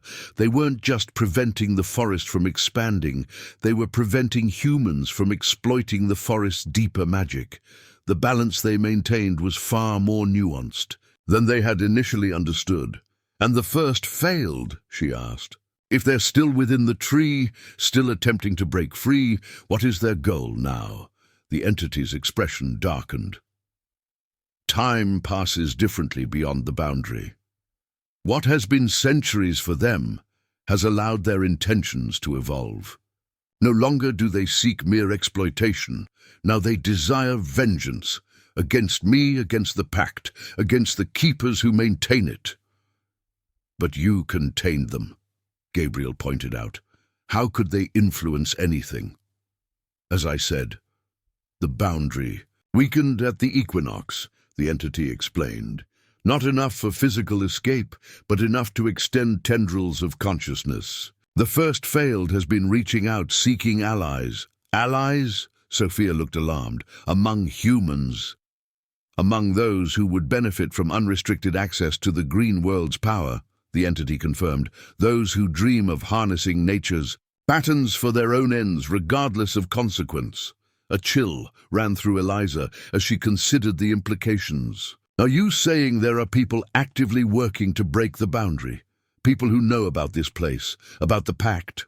Knowledge of the green world's true nature has never completely vanished from human consciousness, the entity said. It persists in fragments, myths of tree spirits, folk magic involving plants, scientific inquiries that brush against deeper patterns without recognizing them. Some follow these threads further than others and find their way to Blackwood. Hollow, Theo concluded. Not physically, not yet, the entity clarified, but in dreams, in visions guided by the first failed influence. They are being called as you were called, but for a different purpose. The chamber fell silent as the keepers absorbed this information. What had seemed a straightforward guardianship now revealed itself as part of a complex, centuries-old conflict, with implications far beyond their small town. We should return to town, Gabriel finally said. Process what we've learned. Prepare for whatever comes next. The entity nodded. Wise, Knife Keeper. But know this. By completing the ritual early, you have not just strengthened the boundary. You have declared your allegiance more firmly. The first failed knows you now as obstacles rather than potential converts. Meaning we're targets, Sophia said bluntly. You have always been targets, the entity corrected. Now you are recognized as formidable ones. Back in Blackwood Hollow, the 5 keepers gathered at the town's only cafe, a neutral space where they could speak without the forest literally listening through the walls. The afternoon sun cast long shadows across the square as they claimed a corner table, ordered coffee, and tried to look like ordinary residents having a casual conversation. So, Theo began, his voice low, we're essentially caught between 2 powerful forces fighting a war that's been going on for centuries. And we've just formally picked a side, River added, stirring honey into their tea. Did we, though? Sophia questioned, ever the skeptic. We performed a ritual based on information. From a single source, the first growth. We haven't heard the first failed perspective. We saw their face, Gabriel reminded her. That expression wasn't exactly friendly. Fear can distort perception, Sophia countered. What if the first growth is manipulating us? What if the first failed isn't what we're being told? Eliza considered this carefully. The wooden key responds to the ritual, to the boundaries. I can feel the truth in that connection. But she hesitated. Sophia's right that we're working with limited information. The entity tells us what it wants us to know. My grandmother's journals rarely mentioned the first failed, Gabriel admitted. Just vague warnings about ancient betrayal, nothing about this idea of controlled exchange between worlds. The book has been revealing information gradually, Theo added, almost as if it's testing me, seeing how I respond to each revelation, before offering more. So we can't fully trust our artifacts either, River concluded, because they're extensions of the forest's influence. A sobering thought settled over the table. The very tools that granted them their abilities, that guided their actions as keepers, might be instruments of manipulation rather than objective aids. We need independent verification, Sophia said decisively. Information that doesn't come. From the first growth or artifacts connected to it. From where? Gabriel asked. The townspeople fear the forest but know nothing of its true nature. My grandmother's generation of keepers is gone. Not necessarily, Eliza said slowly. An idea. Forming. The entity said knowledge of the green world persists in fragments throughout human consciousness, in myths, in folk magic. In scientific inquiries that brush against deeper patterns, Theo continued, catching her train of thought. Academic. Research, anomalous botanical findings, ethnobotanical studies. My university access still works, Sophia realized, pulling out her phone. I can search archives, contact colleagues who specialize in plant communication and intelligence, and I can use my connections in spiritual communities, River added. Many indigenous traditions maintain knowledge about the conscious nature of forests, the proper ways to interact with plant spirits. My grandmother wasn't the only keeper to keep journals, Gabriel contributed. There might be records elsewhere, in collections, archives, family libraries. We need to be careful, Eliza cautioned. If the first failed is reaching out to potential allies, drawing attention to ourselves or our research might expose us. Agreed, Theo said. We should operate under the assumption that we're being watched by both sides. They spent the next hour developing a research strategy, assigning areas of investigation based on their backgrounds and existing connections. Sophia would explore scientific channels, River spiritual and traditional knowledge, Theo historical and academic archives. Gabriel would reach out to other families in town with long histories in Blackwood Hollow, and Eliza would use her skills as an editor to synthesize what they discovered, looking for patterns and consistencies. As they prepared to leave, Eliza noticed a stranger watching them from across the cafe, a woman in a crisp business suit who seemed distinctly out of place in their small town. When their eyes met, the woman smiled and raised her coffee cup in a small salute before turning. Her attention to a laptop. Don't look now, Eliza murmured to the others, but I think we're already being observed. River casually glanced over, then froze. Her aura. It's wrong. There's something green threading through it, something that doesn't belong. Influenced by the first failed? Gabriel asked quietly. Or the first growth, Sophia pointed out. We shouldn't assume. I'll find out, Eliza decided, standing. The rest of you head out separately. I'll approach her. Without waiting for their agreement, Eliza made her way to the stranger's table. Up close, the woman was striking. Sleek dark hair, sharp features, eyes that seemed to shift between brown and green, depending on the light. Excuse me, Eliza said pleasantly. I couldn't help noticing you're new in town. Blackwood Hollow doesn't get many visitors, the woman smiled, revealing teeth that seemed just slightly too white, too perfect. Just passing through, conducting a site survey for my company. She offered a business card that read, Veronica Ellis, Environmental Consultant, Primrose Industries. Environmental consulting? Eliza kept her tone casual. Any particular project bringing you to our little corner of nowhere? Resource assessment, Veronica replied smoothly. Primrose specializes in identifying untapped natural resources with commercial potential. Your forest has some unique properties we're interested in. The wooden key in Eliza's pocket grew warm, a warning.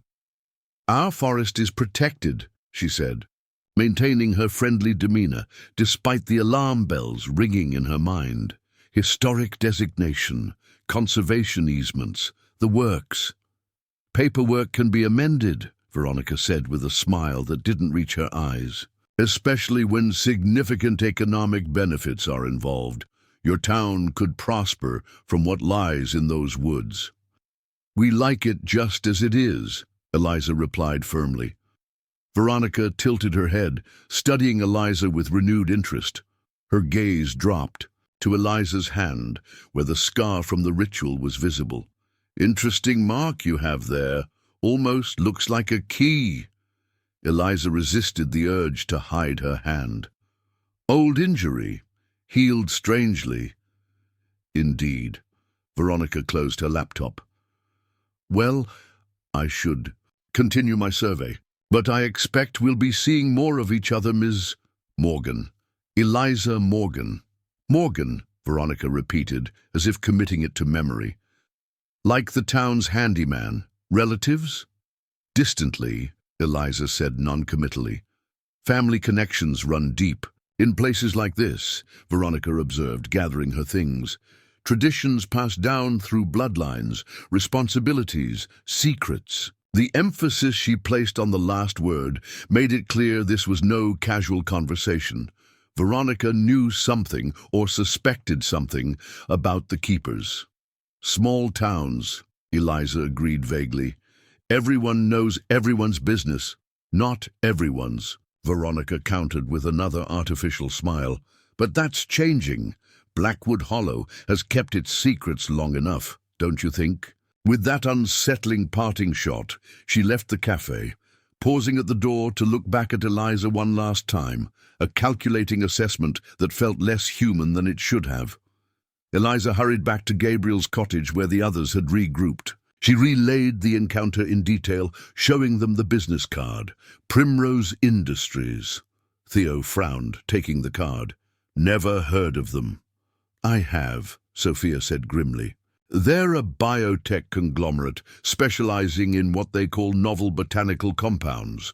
They've been involved in several controversial bioprospecting cases, essentially extracting unique chemical properties from plants in protected areas with minimal compensation to local communities. Exploitation of the green world, River said softly. Just as the entity warned, Gabriel took the card, turning it over in his hands. This is no coincidence. Whether she's influenced by the first failed, or somehow learned about the forest independently, her presence is a threat, one we need to understand better, Eliza insisted. If Primrose Industries has taken an interest in Blackwood Hollow, there must be records, documentation. We need to find out what they know and how they know it. I can search for them, Theo offered. Corporate filings, scientific publications, patent applications.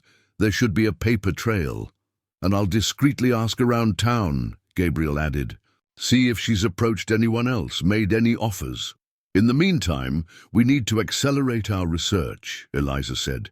If the first failed is making moves outside the forest, time might be shorter than we thought. As the others discussed next steps, Eliza found herself drawn to the window, looking out toward the forest edge, visible in the distance. The trees stood unnaturally still, as if listening. For the first time since becoming a keeper, she felt caught in a web of conflicting loyalties and uncertain truths. The first growth spoke of balance and protection, while the first failed represented exploitation and vengeance. Or so they were told. But what if those roles were more complicated? What if the truth lay somewhere in the contested space between? The wooden key in her pocket seemed to respond to her doubts, growing neither warm in warning nor cool in comfort, but pulsing with a steady rhythm that matched her heartbeat, a reminder that she was connected to something larger than herself, something that transcended simple categories of ally and enemy, good and evil. Whatever came next, the keepers would need to navigate it together, testing each revelation against their own experiences, their own developing abilities. They had begun as strangers, brought together by mysterious forces. Now they needed to become something more, a unified front against threats from both beyond the boundary and within the human world that sought to breach it. As the sun set over Blackwood Hollow, casting the forest in shadow, Eliza made a silent promise to herself and to the others. They would uncover the truth about the first growth and the first failed, about the boundary and the pact it represented.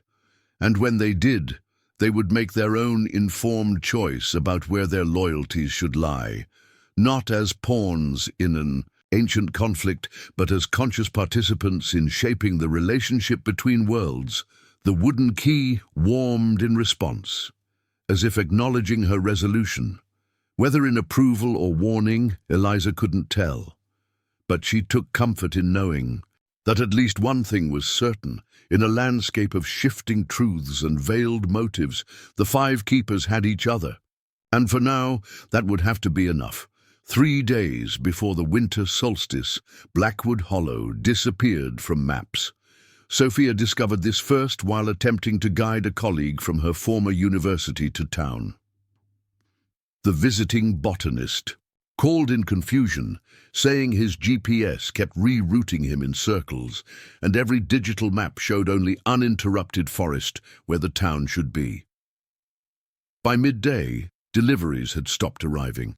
The postal carrier never showed. And when River tried calling out, they found all signals dead, phones, internet, radio, as if the town had been neatly excised from the modern world. "It's beginning," Gabriel said grimly as the five keepers gathered in the town square where bewildered residents clustered in small groups, sharing increasingly wild theories about technical glitches and government conspiracies. "The boundary is failing," Theo agreed, his book warm against his chest, pages filled with urgent new text that appeared faster than he could read it. But is it pushing out or being pulled down? In the 2 weeks since their confrontation with Veronica Ellis and their discovery of Primrose Industries' interest in the forest, the keepers had been working tirelessly. Their research had yielded disturbing insights, fragments of truth scattered across disciplines and traditions that, when assembled, revealed a pattern none of them had anticipated. "The townspeople need reassurance," Eliza said, watching as Mayor Collins attempted to calm an increasingly agitated crowd. "They don't understand what's happening." "And we do," Sophia challenged, though her tone lacked its usual skepticism. Recent events had worn down her scientific resistance to the supernatural nature of their situation. "We're still operating on theories and half-truths. We know more than they do," River countered gently, "and we have responsibilities as keepers." The wooden key in Eliza's pocket pulsed with unusual warmth, not the warning heat she'd come to recognize, but something different, a summoning.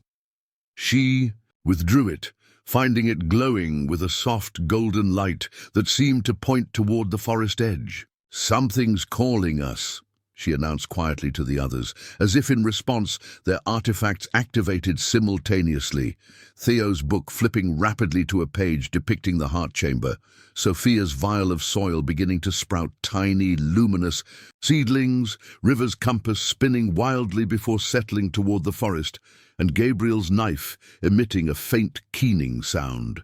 "The solstice is still days away," Gabriel noted with concern. "The boundary shouldn't need renewal yet, unless the schedule has changed," Theo suggested. "Remember what we discovered about the original pact?" Their research had uncovered a revelation none of them had expected. The boundary between worlds wasn't merely metaphysical, it was tied to astronomical cycles. The equinoxes and solstices marked moments when the physical world's position, relative to celestial bodies, created natural windows between realms. The ritual didn't create the boundary, it reinforced it during these vulnerable periods. Solar eclipses, Sophia remembered. The original text mentioned them as moments of greatest vulnerability. River's eyes widened. "There's a partial eclipse tomorrow morning. I read about it last week." "That can't be a coincidence," Eliza said. "The first failed must know." "As does Primrose Industries," Gabriel interrupted, pointing across the square, where a convoy of sleek black vehicles was pulling in, led by a familiar figure. Veronica Ellis had returned, now accompanied by a team wearing the distinctive green triangle logo of Primrose. They moved with purpose, setting up equipment that resembled scientific instruments, but featured unusual modifications, crystal components, strange organic appendages that seemed almost alive. "They're using hybrid technology," Sophia observed, professional interest momentarily overriding her alarm. combining conventional sensors with something else. Components that can detect the green world's patterns, Theo guessed. They're mapping the boundary. For weaknesses, Gabriel concluded darkly. Eliza felt a surge of protective instinct, not just for the forest, but for the town caught unknowingly between powerful forces. We need to find out what they're planning before we head to the heart chamber. And we need to warn the first growth about the eclipse, River added, if it doesn't already know. Split up, Eliza decided. River and Theo head to the forest. Your artifacts are best suited to navigate straight to the heart. Tell the first growth about the eclipse and Primrose's arrival. Sophia and I will monitor Primrose's activities, Gabriel offered. My grandmother had survey equipment in her attic. We might be able to intercept whatever data they're gathering. And you, Sophia asked Eliza. Eliza's gaze drifted to Mayor Collins, who was now engaged in tense conversation with Veronica. I'll find out what they're telling the townspeople.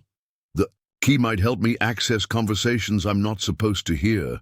They separated with quiet urgency, each heading to their assigned tasks. As Eliza approached the town hall where Veronica had escorted the mayor, she felt the wooden key growing, warm against her palm. It had evolved beyond mere wood in recent weeks, developing intricate grain patterns that shifted and changed like living tissue, responding to her developing abilities. Understanding thresholds had become second nature to Eliza. Doors, yes, but also transitions of all kinds, between spaces, between states, between realities. She had discovered she could ease herself through boundaries others couldn't even perceive, stepping sideways into liminal spaces where she could observe without being observed. Now she stood before the town hall's solid oak doors, closed and guarded by 2 Primrose security personnel. Clutching the key, she focused not on the physical barrier, but on the conceptual threshold between public and private space. The key pulsed once, and Eliza felt reality shift around her. She didn't pass through the door so much as slip between the moments of its existence, between the particles that comprised it, through the quantum possibilities of its location. One instant, she stood outside, the next within, having navigated a threshold no ordinary human could perceive. Inside, Veronica Ellis stood before a digital display, presenting to Mayor Collins and the town council. The image showed Blackwood Hollow from above, not a conventional satellite image, but something more complex, with colorful overlays highlighting energy patterns that pulsed and flowed. Natural resource unlike any other, Veronica was saying, her voice carrying the smooth confidence of someone accustomed to getting her way. A unique energy signature that our researchers believe could revolutionize sustainable power generation, medical treatments, even agricultural technologies. And you're saying this energy comes from our forest? Mayor Collins asked, clearly, skeptical despite his obvious interest. Not just from it, Veronica corrected with a predatory smile. It is the forest, in a sense, a fundamental pattern that underpins the local ecosystem. Something ancient and powerful that has been contained. A council member leaned forward. Contained by what? That's the fascinating part, Veronica replied, changing the display to show 5 distinct energy signatures moving through town, signatures Eliza recognized with a chill as herself and the other keepers. By them, 5 individuals who serve as living anchors for a boundary that has kept this energy from being properly utilized. You're talking about our citizens, the mayor objected. People who live here. Most arrived quite recently, Veronica countered. And they're not entirely human anymore. Murmurs of alarm spread through the council. Eliza tensed, prepared to reveal herself if necessary. What exactly are you proposing? The mayor asked warily. Primrose Industries would like to acquire extraction rights to this energy, Veronica stated plainly. We have the technology to access it safely without the archaic ritual maintenance these five have been conducting. And what would this mean for Blackwood Hollow? Veronica's smile widened. Prosperity, jobs, infrastructure. Your town would become the headquarters for the most revolutionary energy company on the planet. The economic impact would be substantial. She named a figure that made the council members' eyes widen. And if we decline? The mayor pressed. To his credit, Veronica's expression hardened slightly.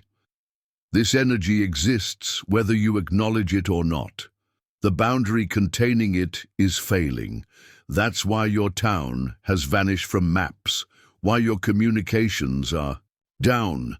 Tomorrow's eclipse will weaken it further.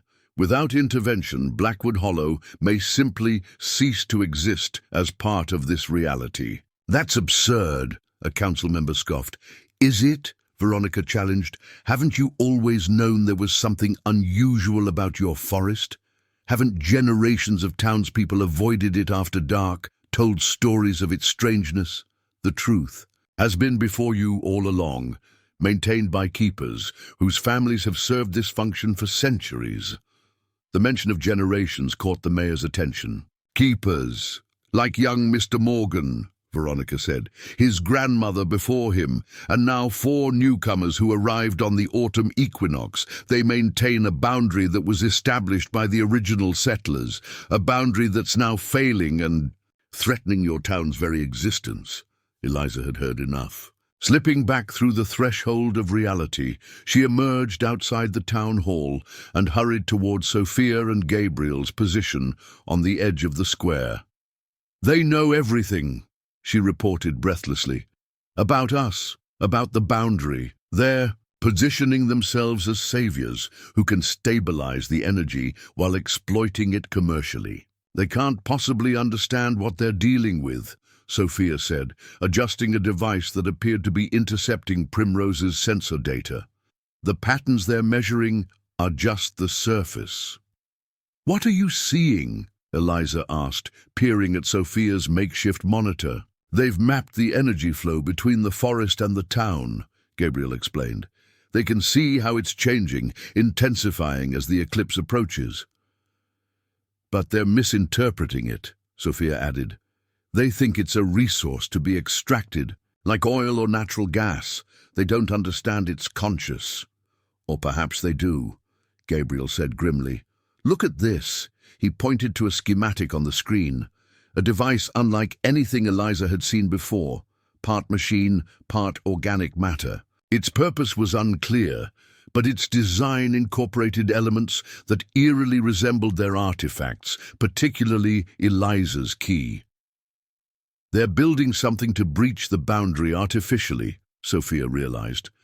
Not just to extract energy, but to create a permanent opening they can control. A synthetic key, Eliza whispered, feeling her wooden key pulse in response. But how? How could they know enough to create something like this? The first failed, Gabriel suggested. It must have been communicating with them somehow. Sharing knowledge. A distant rumble shook the ground beneath their feet. Toward the forest, clouds were gathering unnaturally fast, swirling in patterns too deliberate to be natural weather. The boundary is destabilizing ahead of the eclipse, Sophia said, checking her sensors. The energy patterns are fluctuating wildly. River and Theo should have reached the heart chamber by now, Gabriel noted, concern evident in his voice. If summoned by his words, River appeared at the edge of the square, running toward them with desperate speed. Alone. The forest is changing, they gasped upon reaching the group. Pathways shifting, trees moving. I lost Theo about halfway in. The compass didn't help, Eliza asked, alarmed. River shook their head. Something's interfering with it. The needle kept spinning between 2 points, as if there were suddenly 2 heart chambers. The first failed, Gabriel guessed, creating a false destination to separate you. Or the first growth, Sophia countered. We still don't know which. Entity to trust. Theo has the book, Eliza reminded them. He has access to knowledge we don't. He might find his way, or be led exactly where the first failed wants him, Gabriel said darkly. Another tremor shook the town, stronger this time. Across the square, Primrose technicians scrambled to secure their equipment as the ground undulated beneath them. Veronica emerged from the town hall, speaking urgently into a communication device. We need to get to the heart chamber, Eliza decided. All of us together. Whatever's happening, the ritual must be performed before the eclipse tomorrow. But Theo, River began. We'll find him on the way, Eliza assured them. The key can open paths that shouldn't exist. If he's in the forest, I'll find him. They gathered their artifacts and supplies, knowing they might not return to town before the coming confrontation reached its climax. As they prepared to leave, Mayor Collins approached them, his expression a mixture of suspicion and concern. Ms. Ellis says, "You four are responsible for what's happening to our town," he said without preamble, "that you've been performing some kind of ritual in the forest. That's now failing. It's more complicated than that," Eliza replied carefully. "But yes, we are connected to the forest in ways others aren't." "She says Primrose can fix whatever's going wrong," the mayor continued, "that they have technology to stabilize the situation permanently without relying on rituals." "And did she mention what they want in return?" Gabriel asked. The mayor hesitated. "Access to the forest's energy. They say it could transform the global economy, make Blackwood Hollow the center of a new industry." "Mayor Collins," Eliza said gently, "that energy isn't just a resource, it's alive, conscious. What they're proposing isn't extraction, it's vivisection, and the consequences won't be limited to our town." "Then explain to me what's really happening," he demanded. "No more secrets." The four keepers exchanged glances, silently debating how much to reveal. Finally, Sophia stepped forward, her scientific background lending credibility to her words.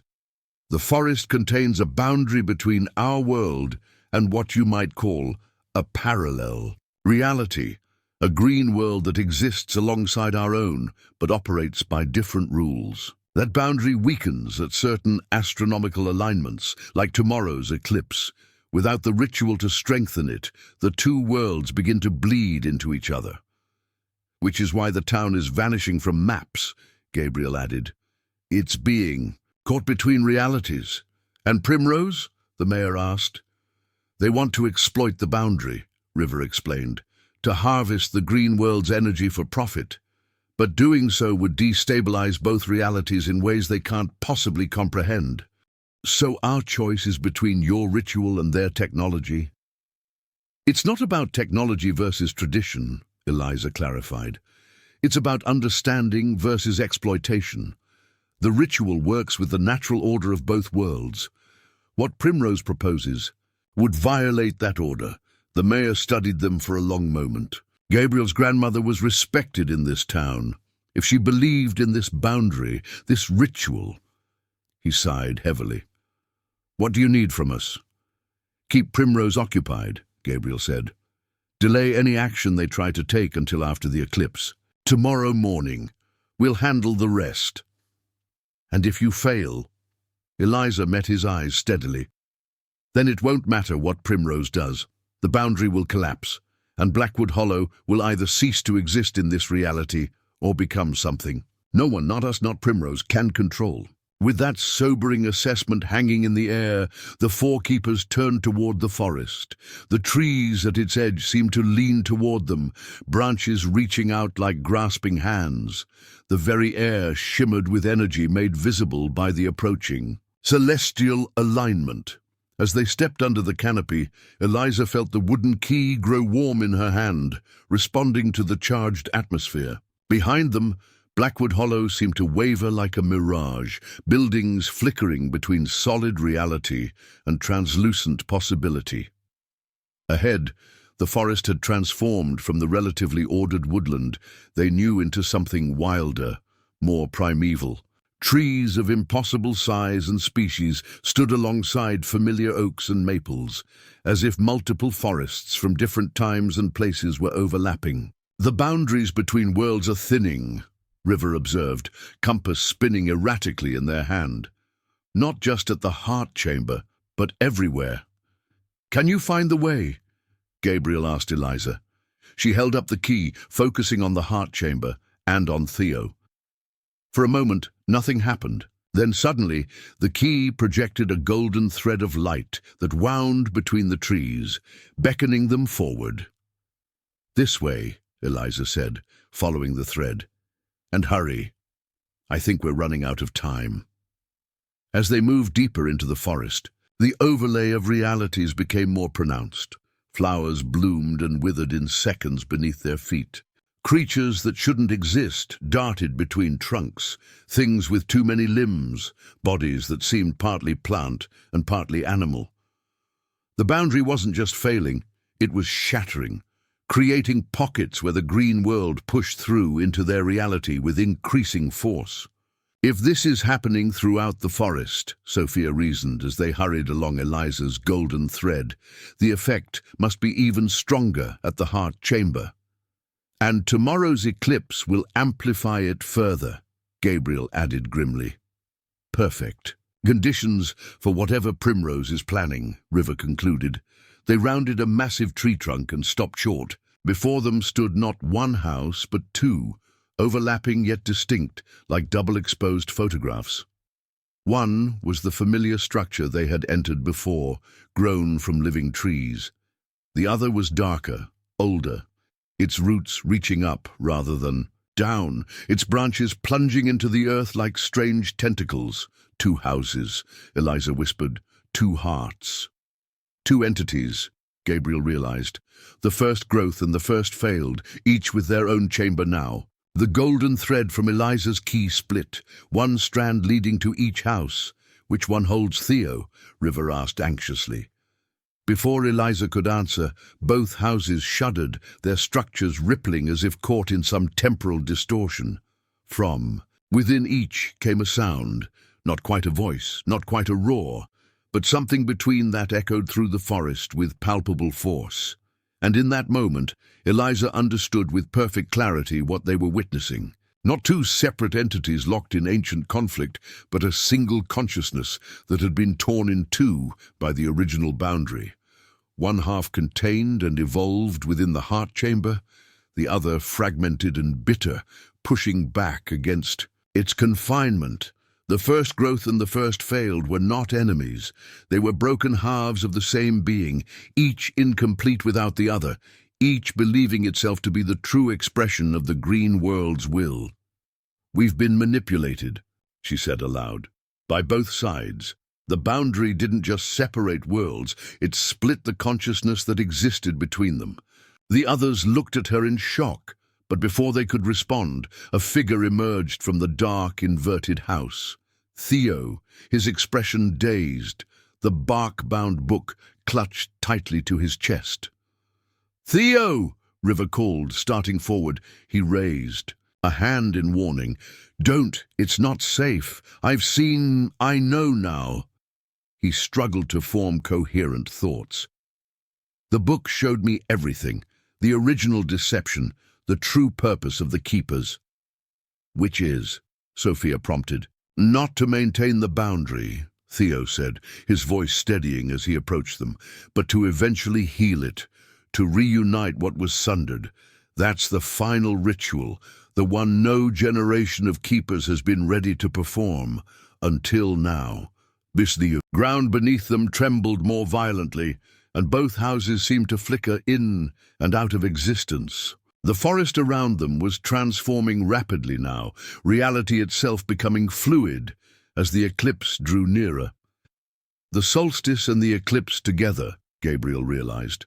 A convergence that happens only once every few centuries. "The moment when reunion becomes possible," Theo confirmed. "But what about Primrose?" Sophia asked practically. "They're planning to exploit the boundary's weakness." "They're pawns," Theo said dismissively, influenced by fragments of the first failed consciousness, but ultimately irrelevant to what must happen now. Eliza studied her friend carefully, noting subtle changes in his demeanor and speech patterns. "Theo, did something happen to you in there?" He met her gaze, and for a moment Eliza glimpsed something ancient behind his eyes, a consciousness, vastly older than human. "I understand now," he said simply, "and soon you will too." The key in Eliza's hand pulsed urgently, neither warning nor welcoming, but something else entirely, a call to action, to decision. The moment of convergence approached, and with it a choice that would determine the fate of both worlds. And as the forest continued to transform around them, reality bending towards some new configuration, the five keepers stood at the threshold of revelation, about to discover whether their purpose was truly to maintain the ancient boundary or to finally heal the rift that had divided not just words, but the consciousness that existed between them. The eclipse began at dawn. As the moon's shadow crept across the sun, reality in Blackwood Hollow grew increasingly unstable. The town itself flickered like a faulty projection, buildings momentarily transparent, streets overlaid with wild undergrowth that appeared and vanished in pulsing waves. Townsfolk huddled in the square, watching the sky with fearful fascination, while Primrose technicians frantically adjusted their equipment. In the forest, at the threshold between two mirrored heart chambers, the five keepers stood united once more, their artifacts glowing with unprecedented intensity. "We need to decide," Eliza said, the wooden key hovering above her palm, no longer bound by normal physics. "Maintain the boundary as we've been taught, or attempt the reunion ritual," Theo discovered. "If we choose wrong, both worlds could be destroyed," Gabriel warned, his knife humming with potential energy. "The chaos we're seeing now would be nothing compared to complete collapse." "Or complete harmony," Theo countered, the book in his hands opening and closing of its own accord, pages riffling as if caught in a spectral wind. "The book showed me visions of what could be, a world neither fully human nor fully green, but a conscious integration of both.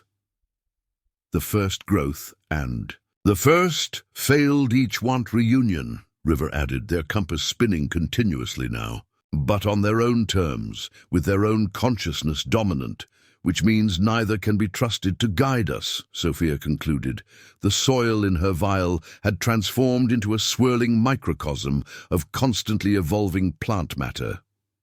"We need to find our own path." The eclipse deepened, the forest darkening as solar light diminished. Both heart chambers pulsed in synchrony now, their structures bleeding into one another. "We're running out of time," Gabriel urged. "Primrose will make their move at totality." As if confirming his words, a mechanized hum rose from the direction of town, the activation of whatever device Primrose had constructed to breach the boundary artificially. "They don't understand what they're doing," Sophia said. "Their technology can tear the boundary, but not in a controlled way. It would be like performing surgery with explosives." Eliza felt the weight of decision pressing upon her. As keykeeper, thresholds were her domain. Whatever they chose, she would be instrumental in its execution. "We became keepers without fully understanding what we were agreeing to," she said slowly. "But we've learned. We've grown. Our artifacts chose us for a reason." She looked at each of her companions, these former strangers who had become something closer than friends, bound by a shared purpose and transformation. "I think we need to trust that. Trust ourselves. Not the first growth or the first failed, not Primrose's technology or ancient traditions, but our own understanding of balance." A third path, Theo realized, his eyes lighting with comprehension. Neither maintenance nor simple reunion, but something new. "Guided integration," Sophia suggested, "scientific precision finding expression in mystical context, controlled reconnection that preserves the best of both worlds." With us as the mediators, River added, standing at the boundary not as guardians or destroyers, but as translators. Gabriel nodded slowly, his initial caution giving way to certainty. The knife doesn't just sever, it can also join when the cut is precise and intentional. As the eclipse approached totality, the two heart chambers began to merge more completely, creating a structure that was neither one nor the other, but something unprecedented. A house that existed in multiple states simultaneously, its architecture following patterns beyond ordinary geometry. We need to enter together, Eliza decided, carrying our understanding of both worlds. They moved forward as one, crossing the threshold into a space that defied conventional physics. Inside, the chamber had expanded infinitely. The great tree at its center now a dual entity, roots growing upward and downward simultaneously, branches extending in all directions through dimensions that shouldn't exist.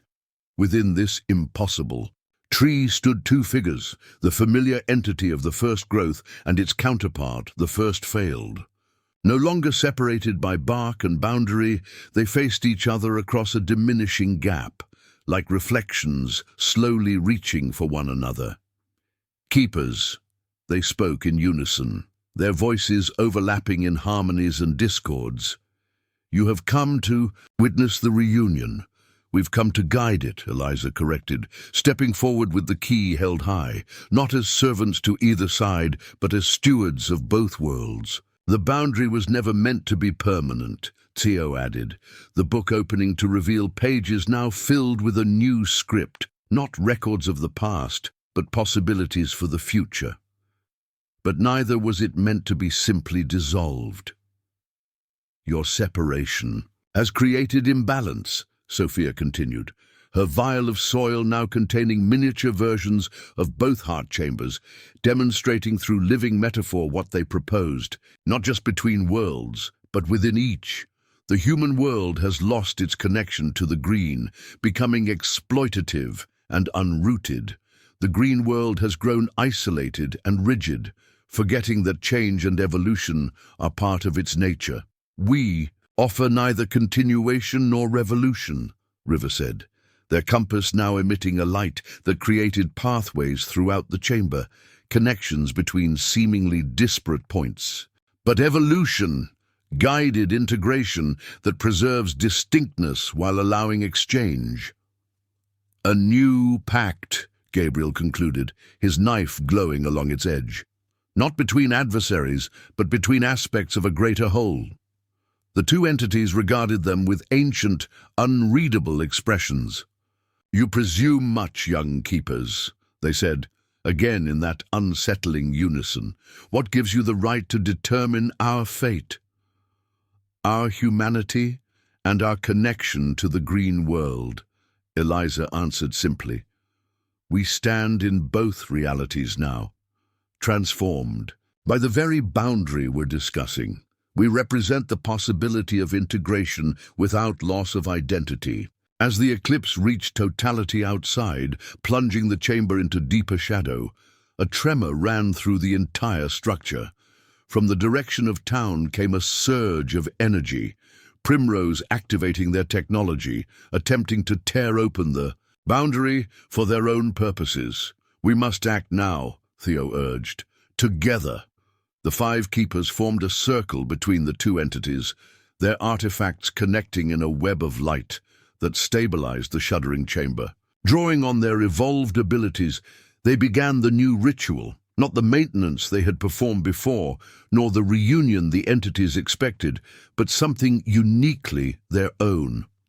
Eliza used the key to create not a barrier, but a regulated passage, a controlled threshold that would allow exchange without collapse. Theo's book captured and translated the patterns of both consciousness, creating a shared language for their communication. Sophia's soil provided the foundation, the literal and metaphorical ground where integration could take root. River's compass established paths of connection that respected the integrity of both worlds. And Gabriel's knife made precise incisions in reality itself, allowing healing to occur along natural seams rather than forced fractures. As their ritual reached its climax, the two entities began to shift, not merging completely, but entering.